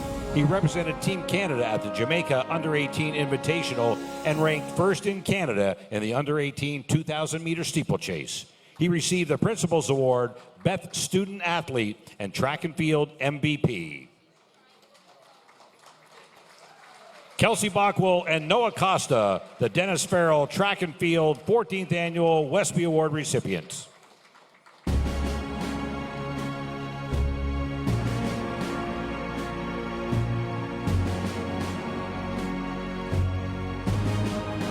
For the Courage and Determination Award, please welcome from our presenting partner, McTagg Law Firm, Tom Serafimovsky.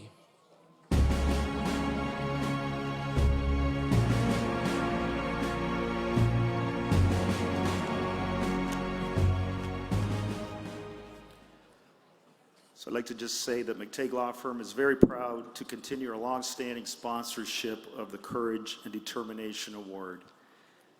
This year's recipient is a young man who has demonstrated character well beyond his years. Carson Hamlin is a 17-year-old Windsor native born with the medical condition fibular hemimelia. This is a rare birth defect, and in layman's terms, Carson was born without a fibular bone in his right leg, a leg length discrepancy, and a foot deformity. This disorder is very rare, occurring in only 1 in 40,000 births. Carson's parents brought their infant son to London, Ontario, where Carson was diagnosed and offered an easy solution, which was amputation of his leg. However, they came across a doctor in Baltimore, Maryland, known for treating patients without amputating the limb. A doctor named Dr. Paley advised the Hamlins that he could treat Carson so he'd be able to lead a normal, active life. After several visits to Baltimore, Carson began a medical journey that would ultimately lead the family through 16 years of planned trips, emergency visits, and most memorable vacation time around the hospital visits. The long-term goal was to give Carson 2 legs the same size in his adult life. He never complained, nor did he ever question the procedures or long-term plan. His determination, resiliency, and positive disposition was key as he helped the family navigate their way through the unknown. This past July, Carson had his 12th major surgery.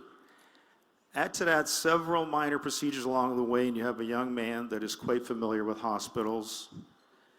He never missed countless time away from school, and in spite of all the medical treatments, he maintained his excellent academic standing and never complained when doing homework in the hospital, hotel rooms, or in transit. Carson was diligent and somehow was able to maintain a straight A average throughout his high school career, and has recently accepted an invitation to the University of Windsor's Adet Business School.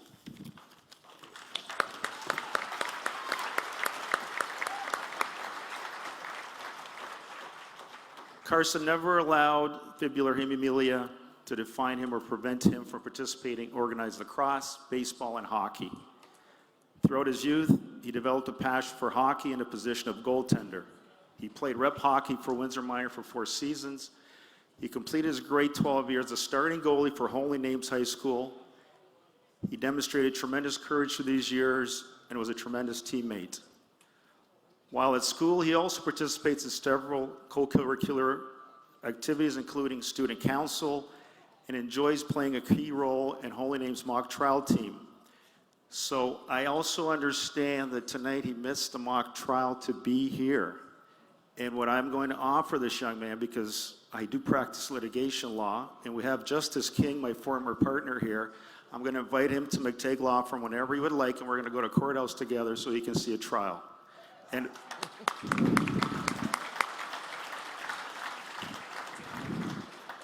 and he was also recently hired as a hockey scout for Neutral Zone and is the youngest person in the organization. The story is not ending, but rather this is only the beginning for a young man like Carson. His lifelong example of courage and determination is an example for all of us. Please join me in congratulating Carson as this year's recipient of the Wespy McTagg Law Firm Courage and Determination Award.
Carson Hamlin, the McTagg Law Firm Award for Courage and Determination.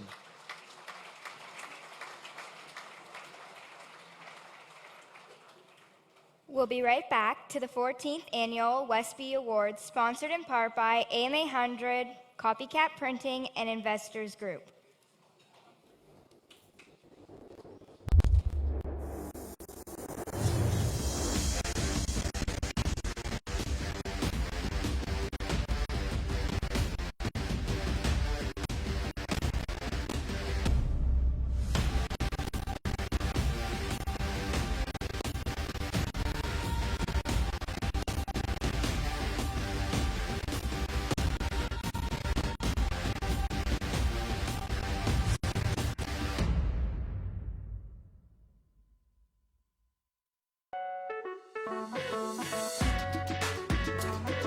I want to understand why. I want this to be perfect. I want to be inspired. I want to be challenged. No matter the reason, our passion to learn brought us here.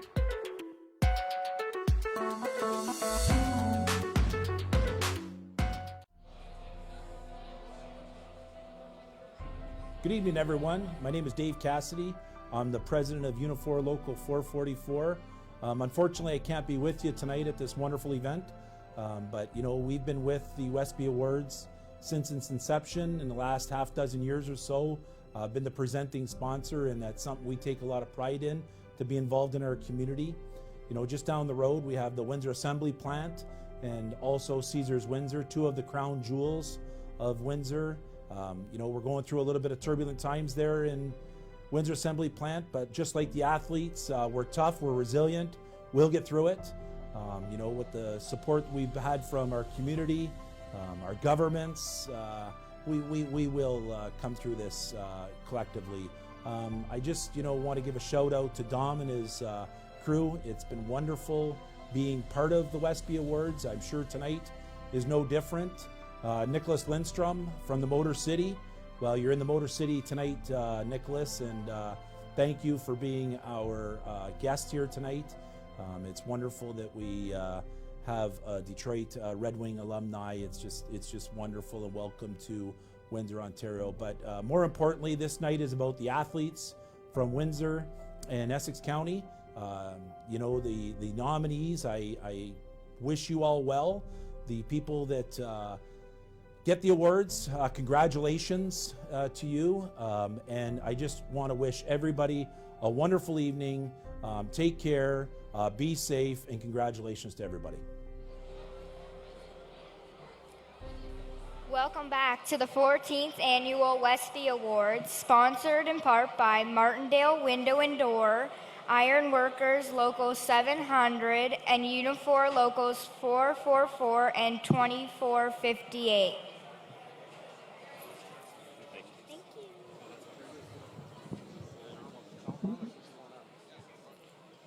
And now let's welcome back Mr. Dominic Papa. I'm not sure where I'm at with this on our script, Mark. You want to remind me? Heading into our guest speaker. We have one tonight? You need to call up Trevor. I do? Oh. People have been talking about him. I'm not really sure who it is yet. I Talking forgot about his name. Trevor or our speaker? I thought you were it. No. You look like a hockey player. Yeah, right. Wait until you see our speaker. That looks like a hockey player. All right, I'll wait. I can talk about Trevor, though, and I can talk about our keynote speaker. Again, some people have spoke about it. Beller, of course, talked very eloquently about our ceremony. And, yeah, one of the key elements of the night is our keynote guest, keynote speaker. When I search for a speaker, I look for someone that's accomplished a great deal in their career. Maybe they've accomplished not a championship, but they made it through very adverse times and still brought a positive message. Basically a role model. And last year we were certainly graced by Nadia Comaneci. I'm still upset with her for trying to make me dance, but we'll put that behind us at one point. But, you know, again, there was a lady that a lot of people didn't know behind the scenes of her story and just became a huge inspiration to so many. It's true, every year I get asked after our event, and I'll get asked tonight, I'm sure, how are you going to top that? I think I did okay this year, not bad. So I think we did okay. How I'll top it, don't ask, because I don't know. But we're thrilled, certainly, and I've had a chance today to spend a good part of the day with Nick and Sean, his representative, and just two great gentlemen. I've really enjoyed the day, and you know, you hear a lot of stories in our sports world about rumors and how athletes treat people or react to people. We only hear nothing but positive and great things about our speaker tonight, and I found out today firsthand everything's true about Nick Lidstrom. Our presenting partner of this is another gentleman that's been with us on board almost from day one, pretty much. He's a class act himself, and he just does such a tremendous job in our community, working with people and getting involved with a lot of groups. So please give a hand to our presenting partner, Mr. Trevor LeDrew. Thank you. Thank you, Dom. And the gymnastics award goes to, it's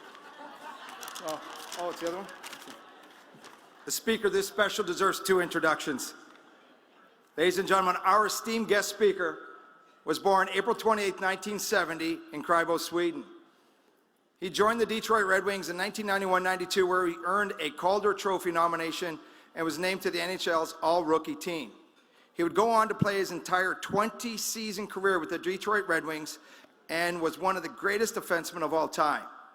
He was awarded the James Norris Memorial Trophy as league's best blue liner on seven occasions, was also selected to the NHL's first All-Star team on 10 occasions. He participated in the playoffs for 20 consecutive seasons, an NHL record, and was a member of 4 Stanley Cup championship teams, 97, 98, 2002, 2008. He was awarded the Conn Smythe Trophy as the playoffs' most valuable player in 2002 and again in 2008, and became the first European-born captain of a Stanley Cup champion. For the last 6 seasons of his career, he captained the Red Wings, who retired his number 5 on March 6, 2014. He is also one of the very few elite athletes and hockey players who have joined the Triple Gold Club, representing an Olympic gold medal, a World Championship victory, and a Stanley Cup win. He was inducted into the International Ice Hockey Federation Hall of Fame in 2014. He is married to Annika, with whom he has 4 sons, Kevin, Adam, Samuel, and Lucas. Please join me in welcoming a hockey legend and our neighbor from across the river, Nicholas Lidstrom.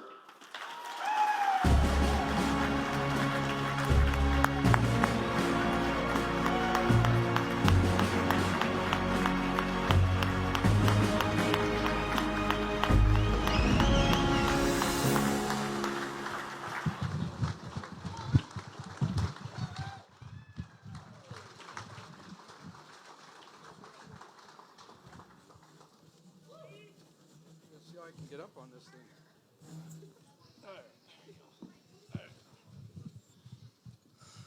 So what do you think, Nick? That's a pretty cool thing you have going on here. I got to tell you. And I have to tell the city of Windsor, what a man you have here. Just sitting here and hearing from all the nominees and everything that he has put together. The city of Windsor should be really proud of having a man like this in the community. What a great job he's been doing for you. The check's in the mail. No problem. You'll get it. As Trevor said, and as everybody knows here, Nick's no secret. We were thrilled when we got the word from Pat Morris that Nick was willing to come and join us at our event. And again, every year we try to sustain, the level of speaker, and we've been pretty fortunate here. We've had some pretty amazing people come up on this stage and talk to our athletes, our partners, our special guests. And tonight it doesn't get any better, though. Having Nick here, I think arguably top 3 defensemen to ever play this game of hockey, certainly in the top 10 to ever play this game. And we have him here tonight. What a humbling experience. And Nick, thank you for being here. Oh, thanks for those kind words. Let's talk about how this all got rolling. Do you believe it or not, folks? Nick was a 3rd round pick. He wasn't chosen in the 1st round. Were you aware of that? What the hell were the scouts thinking back then? I was kind of a late bloomer. I wasn't on the radar when I was 16, 17. Wasn't drafted when I was 18. And I played in the World Juniors U18 tournament, and that's when the scouts started to got their eyes up and see who I was. But I think it was my agent, Donnie Meehan, that really found me before. I know one of the scouts in Sweden were looking at, but Donnie was the guy that really saw me play for the first time. So you end up drafted by the Wings, and you come over as a young Swedish man to a totally new country, the United States, and you come to a city which is hockey town. I mean, it's a great hockey area, a lot of history there. You've got, of course, you got Windsor across the border, which is an even better hockey area, right? I got to say that. It's true. We'd kick anybody's ass over in Michigan, so... where's my buddies? Where's my buddy? Yeah, the Spitfires are here tonight, I think. Where's the Spitfire guys at? What, you guys hiding? Oh, there's Bowler. Well, Bowler, you're standing up already, eh?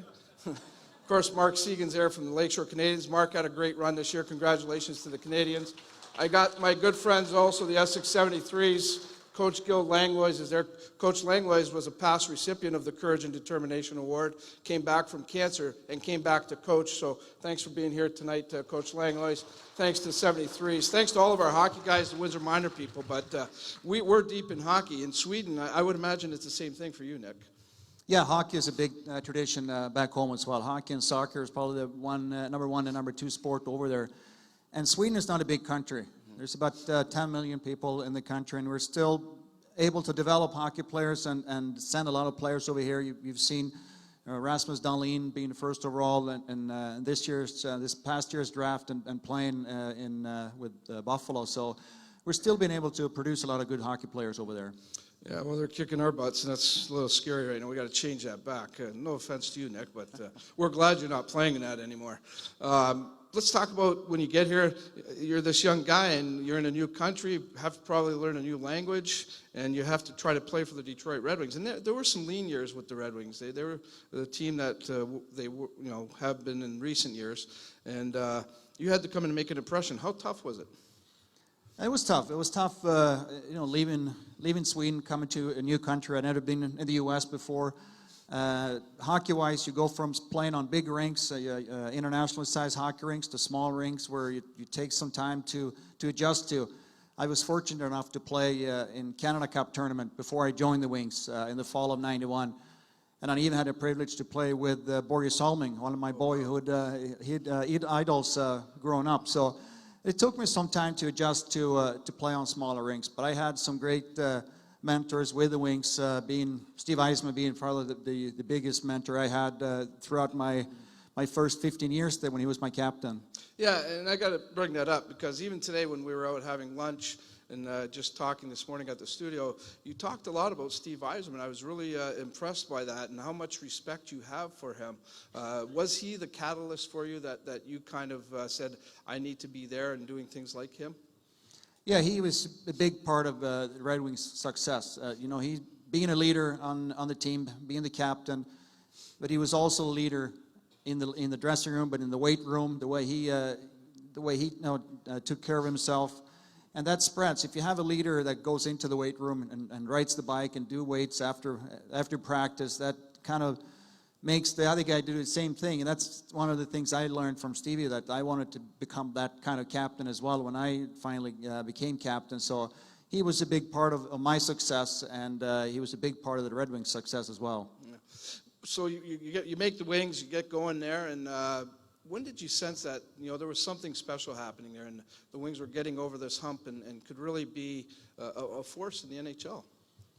I think when Scotty Bowman came along as a coach, it took him a couple of years to form the team and maybe get the players that he wanted and make the team play strong team defense. When I joined the Wings in the early 90s, we were looked upon being very good offensively, but we were letting in a lot of goals too. There was a lot of wide open games, but Scotty really tightened the screws on playing strong defensively, and he made our star players like Fedorov or Eisman play strong defensively too. So Scotty was a big part of our success. And then Jimmy DiVallano finding players that kind of fit into our system, what we wanted to do.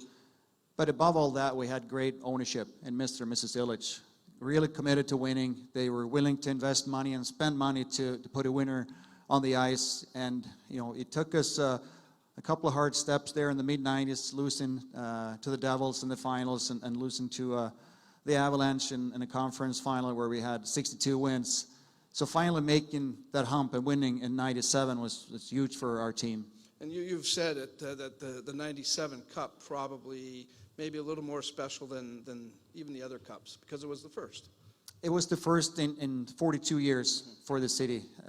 We've had some disappointing years previous to that, but finally being able to bring the Stanley Cup back to the city of Detroit, having parades through downtown and seeing how happy the fans were to finally see the Stanley Cup in the city again was very big.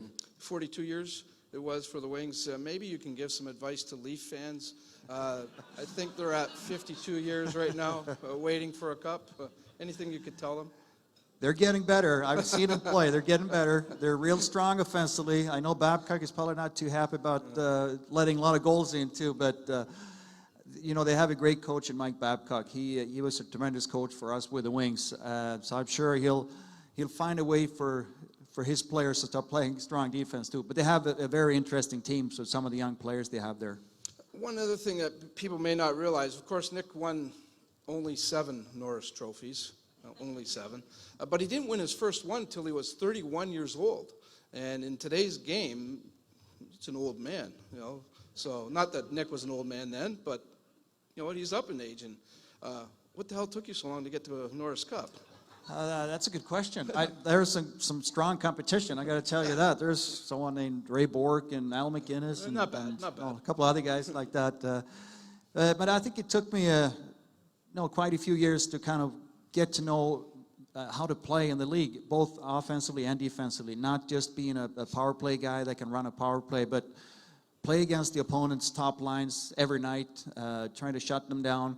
So it took me a while, and I mentioned Scotty coming in early 90s. He really gave me confidence to get my ice time up. I was playing 21, 22 minutes a night, and then all of a sudden, 2-3 years later, I'm playing 27, 28 minutes a night. So Scotty really gave me that confidence and that chance to get a lot of ice time. And I owe a lot to Scotty, what he did for my career. You also talked today a little bit about your teammates and some of the players that you played with. Talk about a lineup, and I mean, I'm sure they would say the same thing about you. I got to play with Nick Lidstrom, but again, you're very complimentary towards your teammates and the players that you played with in the back end, such as the Paul Coffeys of the world.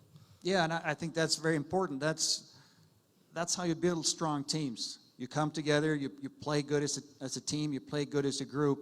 So your teammates are so important to you. You can't have your star players, but they have to fit into the system that you have as a team. So I had the opportunity to play with Paul Coffey as my partner, Larry Murphy later on, Chris Chelios came along. So I've had some great partners throughout the years, and you learn a lot from those older guys that played in the league for a long time, and they kind of give you some small tips and hints on how to play against certain players, and after do that every day, that just makes you become a better player. Defensemen, they're usually maybe the tougher part of a lineup, the sandpaper. They got to clear the front of the net, go into the corners, things like that. And you managed to stay out of the box. You didn't. You were very disciplined. Funny story. We went to the penalty box today, so I wrapped it up with Nick, and I said, "Come on, we're going to go grab some lunch." And so I said, "We're going to go to a place called the penalty box." He says, "Well, I didn't spend much time in the penalty box." Said, "No, you didn't. Well, you're going to today." And then he had his first taste of a chicken delight, and he said, "Well, this is pretty damaging." But how did you maintain that discipline in a league and in a position where sometimes it commands to be maybe a little bit forceful, and certainly the chirping that goes on in the NHL, you have to block it out, right? Yeah, no, I think that today's game has changed to what it was when I first joined the league. There's not as much grabbing and holding. Aren't that many fights anymore. So back then, I knew I had to play my position real strong. I wasn't the strongest guy out there, the biggest guy out there, so I knew my position was so important to my game.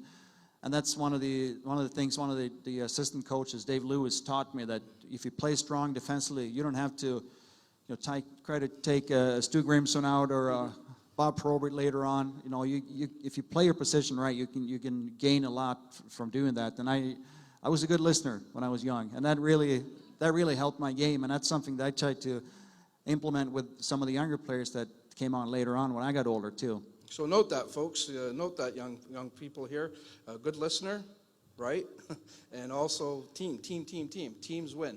Of course, in your position as well, you were put up against other teams' top players. Talk about a grind, an 82-game schedule, and seeing every team's top player come at you game in and game out. I would have snapped way before you ever even thought about it. And that is a challenge, and that's something that, as I got older, it's something I look forward to. I look forward to playing against a Sidney Crosby or Ovechkin, that you knew you have to be on top of your game, otherwise they're going to make you look silly. So that's something I took a lot of pride in too, playing against the top guys all the time. And when you do it night in and night out, you kind of gain that experience of how to react against certain players. So that was a big part of my game, that I got the confidence from Scotty to play a lot, and he was forcing me to play against the top lines all the time, which helped my career too. Nick informed me that one time in the playoffs, the Red Wings stayed in Windsor. Okay, and I asked Nick, Windsor? Why? I mean, we know Scotty was a little strange sometimes, but you stayed in Windsor during the playoffs, right? Yeah. Sometimes when we had Scotty, we even stayed at hotels the night before home games. And one year, we stayed here in Windsor, actually. We didn't do too well. We lost to a team named the Sharks back in '94, so we didn't do all that well. But no, we did stay here. Windsor's a good place, so honestly, Nick, it is. So you go through the grind of your 20-year career. You win all kinds of awards, and we were sad. I know a lot of people were sad when you said it's time to hang up the skates, and I could remember that, and it's like, wow, this is a real historical moment for hockey and for the Red Wing organization. And was it the right decision? Because I thought a lot of people, I know myself, even today, why aren't you playing still? A lot of people thought maybe I still had a couple years in you. It wasn't an easy decision. It took me a few weeks to kind of know what to do. And I was debating back and forth, and I knew I had to be honest with myself. I was 42 at the time. I played for 20 years, and I knew that that fire that I had within me, the drive that made me go out and work out, every day during this off season, preparing for 82-game season and the playoffs, that fire wasn't there anymore. And it was a very hard decision because I loved the game. I still love the game.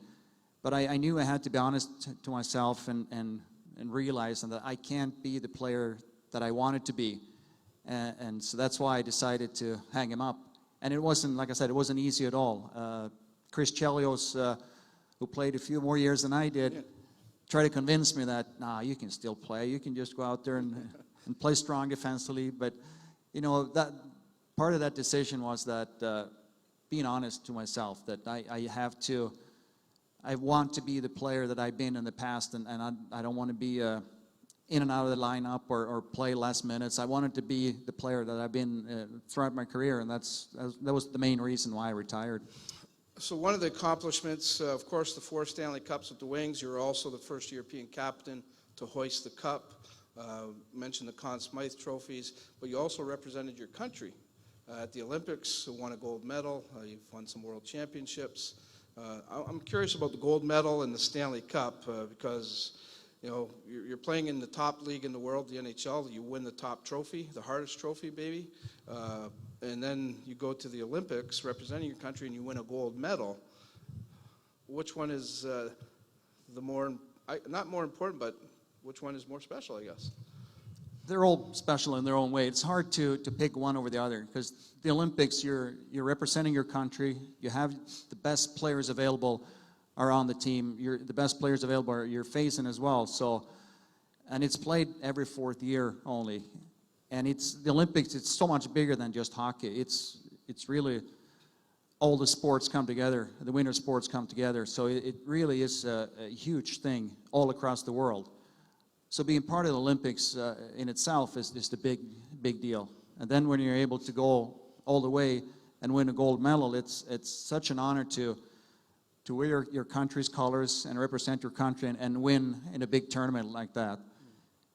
On the opposite side, you're looking at Stanley Cup race. You play 82 games.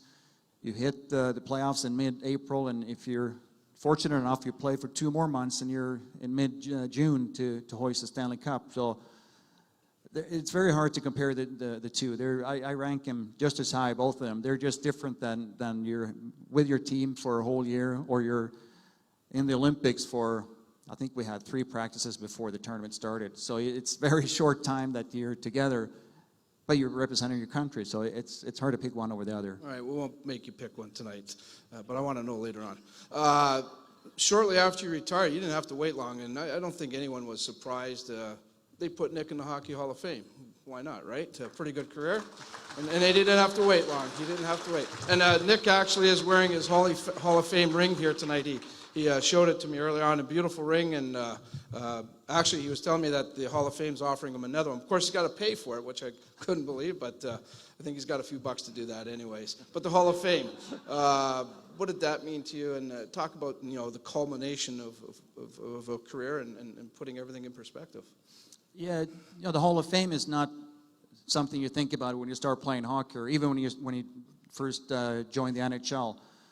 It's so much bigger than that.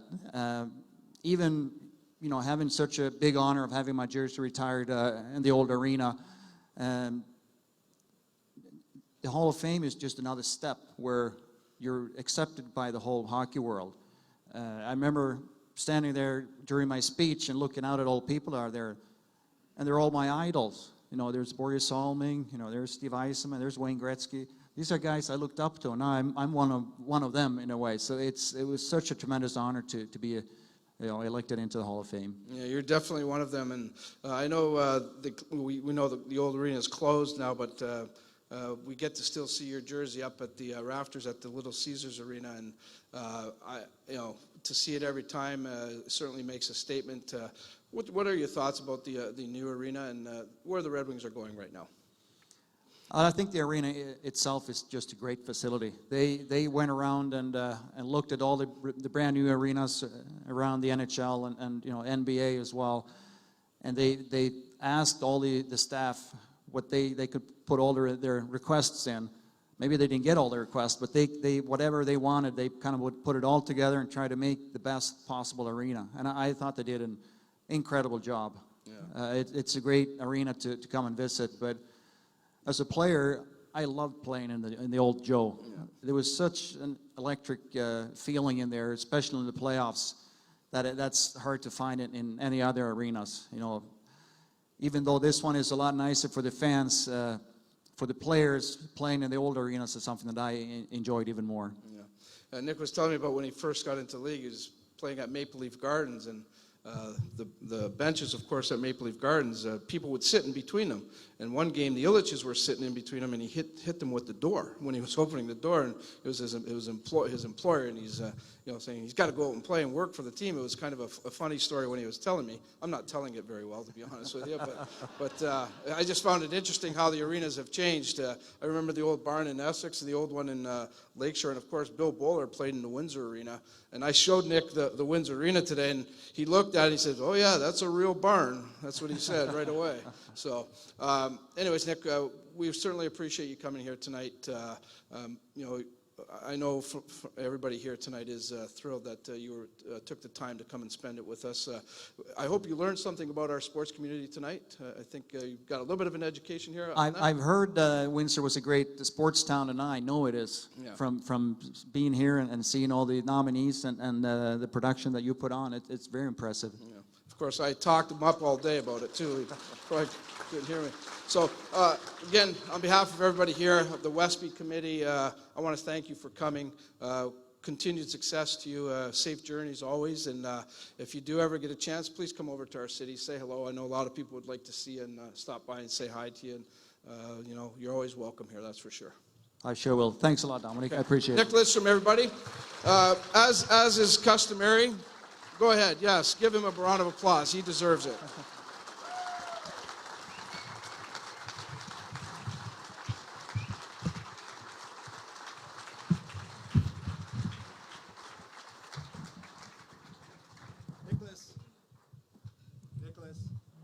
Oh, here we go. Nicholas, as a father of a young defenseman, I want to thank you for inspiring all the young hockey players throughout the world, and especially sharing your wisdom and your story with us tonight. We have a ring for you to add to your collection of rings on behalf of IG Wealth Management and the Wespys. Again, thank you for your story. Come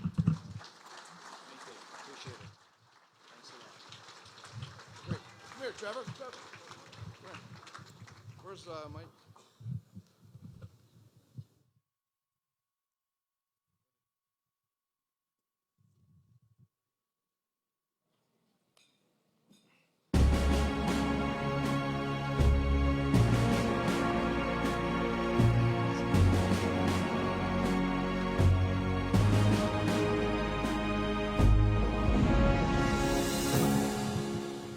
Continuing on with the great sport of hockey, next up, the Ed Jovanovski hockey category. Please welcome from our presenting partners, Stuart Fisher and Associates, Richard Poliani.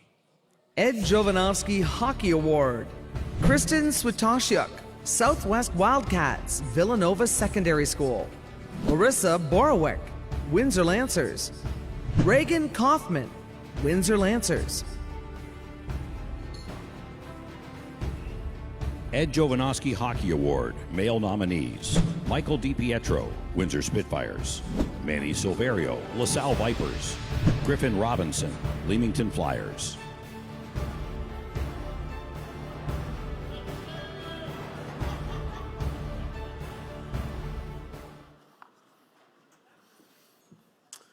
And the winner of the Female Hockey Player of the Year is Christian Swatoshchivik.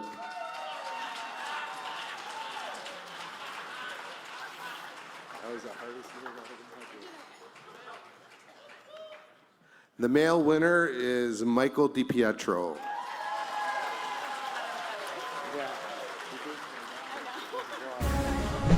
At St. Thomas of Villanova, Kristen was senior girls hockey captain, MVP, and member of the All-Star team. With the Southwest Wildcats, she was tied for 3-star selection lead with 33 points. 3 years in a row, Michael played in 56 games with a 2.79 goals against average and a .910 save percentage. He was selected as the OHL Goaltender of the Year and OHL First Team All-Star. Accepting for Michael is his father, Vic DiPietro.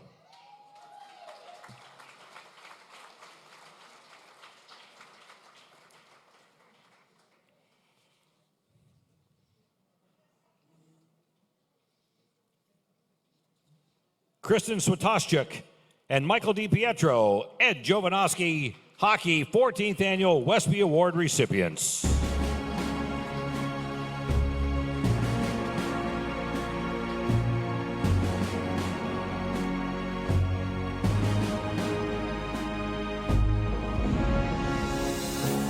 And now let's welcome back Dominic Papa. Sorry about that. Getting to talk to some of our folks. We're getting into our last set of major awards, I believe. Yes. At this point,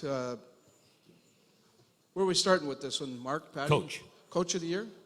Okay, we got some good coaches here tonight, that's for sure. Again, a great bunch of mentors. And again, this is one of our major awards. And over the years, we've had some outstanding coaches come up here and win this award. And again, one of the categories that was really tough this year was Coach of the Year. Because of what they did with their teams, the success they brought to their teams. And again, we're so deep and blessed in all of our great coaches that we have in Windsor and Essex County.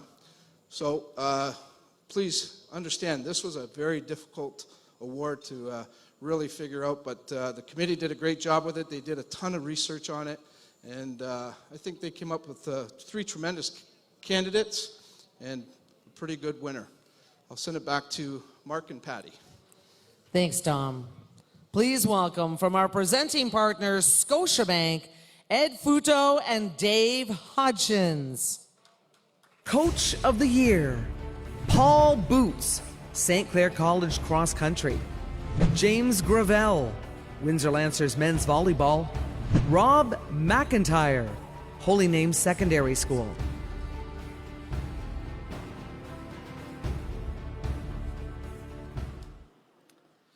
And the winner of this year's Joel Quenville Coach of the Year goes to Paul Boots.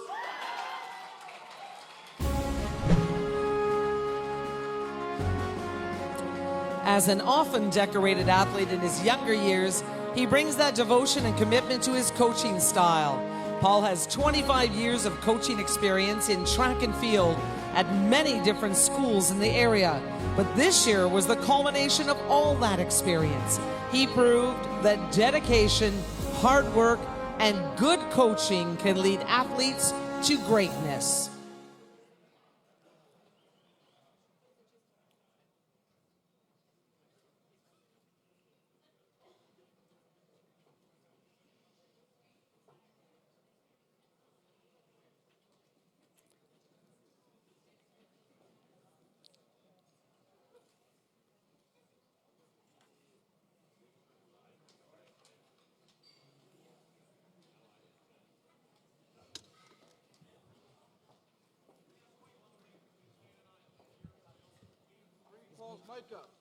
Knows and every athlete knows that there's many people involved in coaching a sport. Right out of the gate, I'd like to thank Dom and his committee for picking me. Dom's been great. He calls me every Sunday morning at about 10 o'clock, 11 o'clock to set up an interview, which is nice. Rob Moore, I think Rob Moore called me the first thing in the morning to congratulate me, and Rob's on the committee, so thank you very much. In addition, I was very fortunate this year to bring on a brand new assistant coach in Jim Stewart. I've known Jim for 20 years. It's an absolute pleasure to coach with Jim. We have the same demeanor during races. He's a super fun guy, and we have a blast together. We really connected right out of the gate, and this is only our first year, and Jim's been a winner all his life, so it's a real pleasure to coach with him. My first year coaching, 1989 in Vancouver, British Columbia. And my lovely wife has supported me ever since, back for the 30 years now. So thank you, Sherry. This group of guys, this special group of guys truly has been, it's been something special for sure.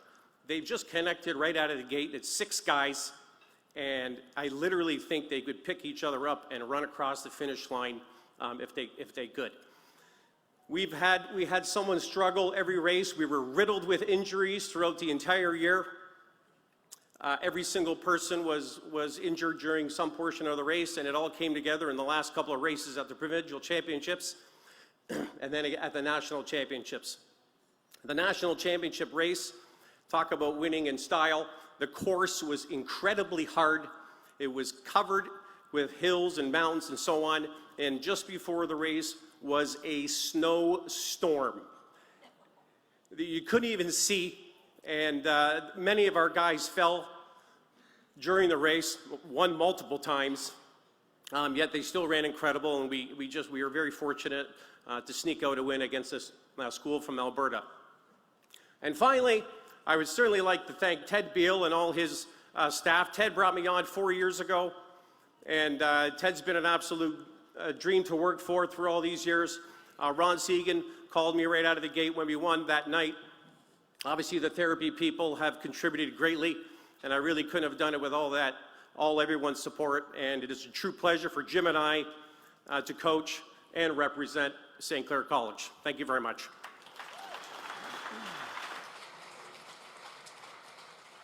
Paul Boots, Coach of the Year, 14th Annual Wespy Award recipient.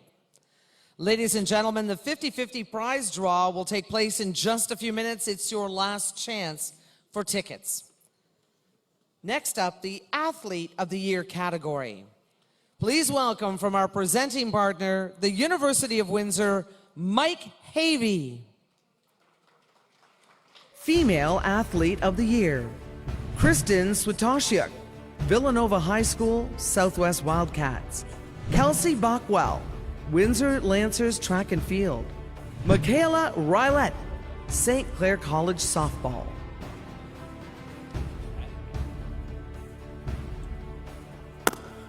Thanks, Patty. I wanted to take a moment. It certainly gives the University of Windsor a lot of pleasure to partner with Dom on this evening. And I wanted to take a moment to again congratulate Dom on 14 years. Can't wait for number 15 next year.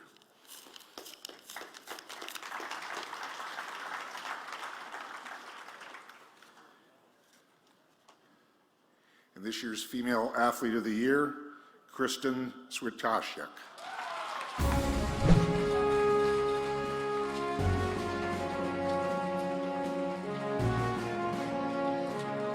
At Villanova in hockey, captain, MVP, and all-star team. In soccer, captain, MVP, and all-star team. In basketball, MVP and all-star team. Outstanding Female Student Athlete of the Year. Director's Award for Outstanding Athletic Academic Achievement. Sandy Repco Cup winner, Athletic Academics and Community Service. Royal Arcanum winner, Athletics and Academics, second year in a row.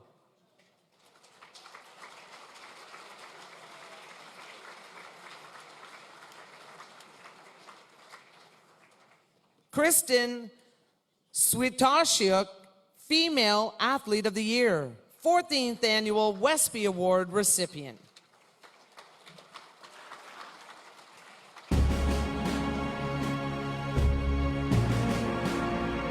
Please welcome back from our presenting partner team, Charlie Hotham, Jim Lucier, Dan Reiner, and Lily, Molly, and Luke Hearn.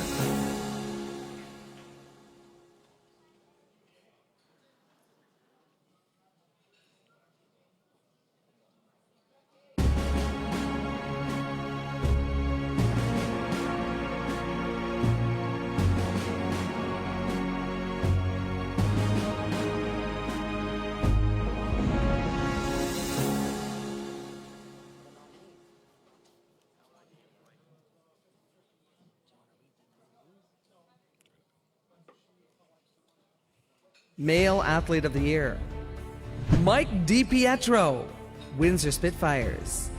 Chase Kavanaugh, Windsor Clippers Lacrosse. John Moat, Windsor Lancers Volleyball.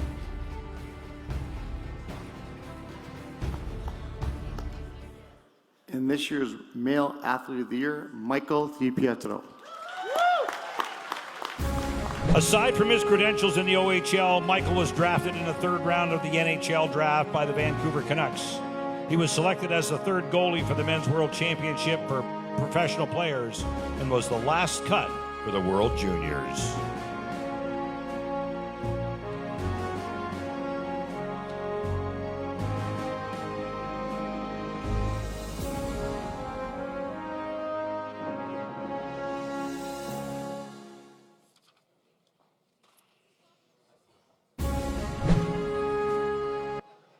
Along with my family, my friends have played an intricate role in my ability to do what I have done in hockey. Coming into the Ontario Hockey League as a 16-year-old, I roomed with an overager named Bradley Latour, and he really taught me the ropes of how to carry yourself on and off the ice. And playing for a great organization, the Ontario Hockey League, with the Windsor Spitfires, it was the best 3.5 years of my life, and winning a Memorial Cup was just the cherry on top. There's a lot of fond memories of my time in junior, especially with one getting the opportunity to play here in Ottawa for a Memorial Cup contending team.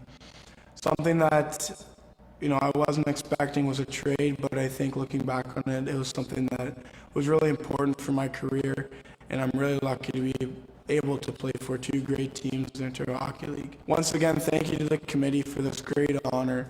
To the nominees, congratulations, and hope you all have a good night. Love you, Dad. Love you, Mom. Once again, accepting the award for Michael was his father, Vic DiPietro. Michael DiPietro, Male Athlete of the Year, 14th Annual Wespy Award recipient.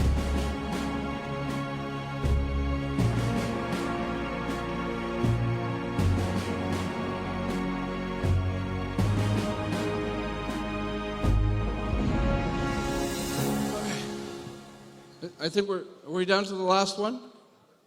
Yes, sir. This is it? Yes, sir. All right. What do you guys think tonight?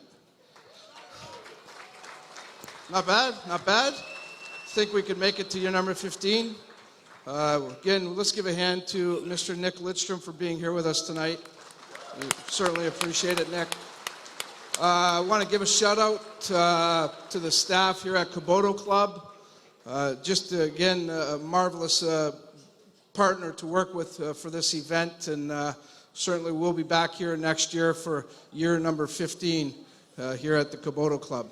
The other thing I want to do, Charlie, Kayla, where's the other Kayla? Kayla 1, and where's Natalie? Natalie's right there, and where's Kayla? Give these ladies a round of applause. They work so hard, just taking care of all of our trophy winners. Again, they're part of what we do here, and thank you to these four lovely ladies for their hard work here this evening. I want to thank Dan Rahal and Rob from Atlas Productions back there. Rob, give a wave. Also my team here, Darren DiCarlo. And I bring in one of my producers with the Saginaw Spirit, Andy Harrington, drives in from Saginaw to help us. Thank you, Andy. And again, just a big thank you to all of you for making this a real special night. Without you, it just doesn't work. And as I said in my message in the booklet, we love to play in front of a big crowd. And we had a big crowd here tonight, and it was a great night thanks to all of you. So much appreciated. Please be sure to come back and join us again next year. So we are down to our last award. Are we doing the 50-50 first? Okay, we're going to do the 50-50 first, and we'll get our Team of the Year award. Nick's going to pick the lucky ticket. I better win. I'll give you all 5. Okay, ticket number 158-1720. 158-1720. Somebody stand up and scream. Hold on, don't go anywhere. Maybe they left. Who got it? Who is that, Badi? Okay, Badi Kwas is back there. Good stuff, congratulations. Thank you to everybody for that. Okay, our last award, Team of the Year. I'll let Mark and Patty set it up for you. Thanks, Dom. Please welcome from our presenting partner, J.P. Thompson Architects, Mark Bolio and Colin McDonald. Team of the Year, Holy Names Secondary School Football, St. Clair College Men's Cross Country, Sandwich Secondary School Female Track and Field.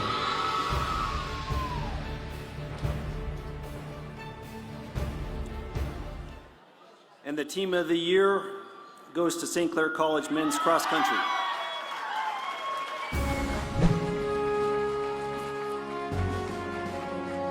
The Saints men's cross country team was undefeated this season, racking up 3 invitational meet wins on their way to their first provincial gold medal as a team since 1990. The St. Clair men's cross country team medaled for the first time in the 16-year history for the Canadian Championship event, taking home a national title. St. Clair College men's cross country team, Team of the Year.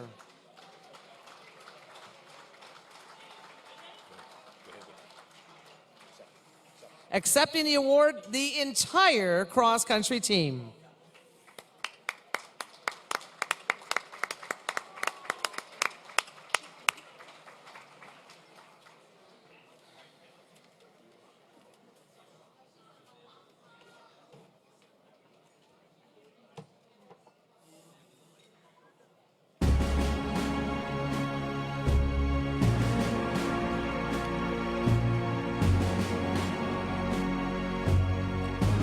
St. Clair College Men's Cross Country Team of the Year.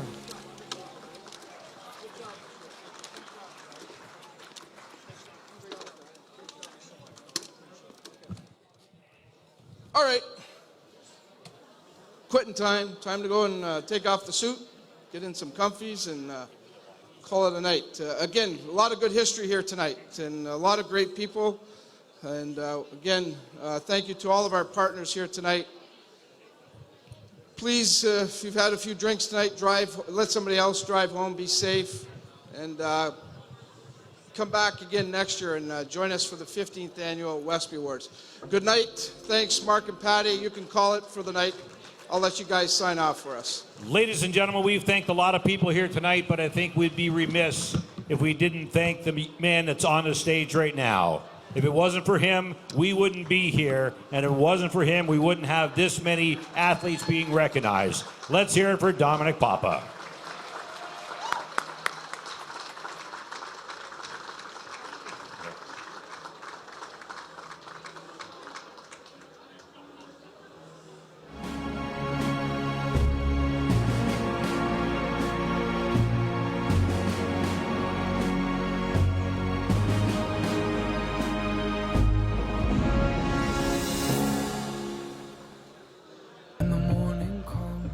We see what we've become. In the cold light of day, we're a flame in the wind, not the fire.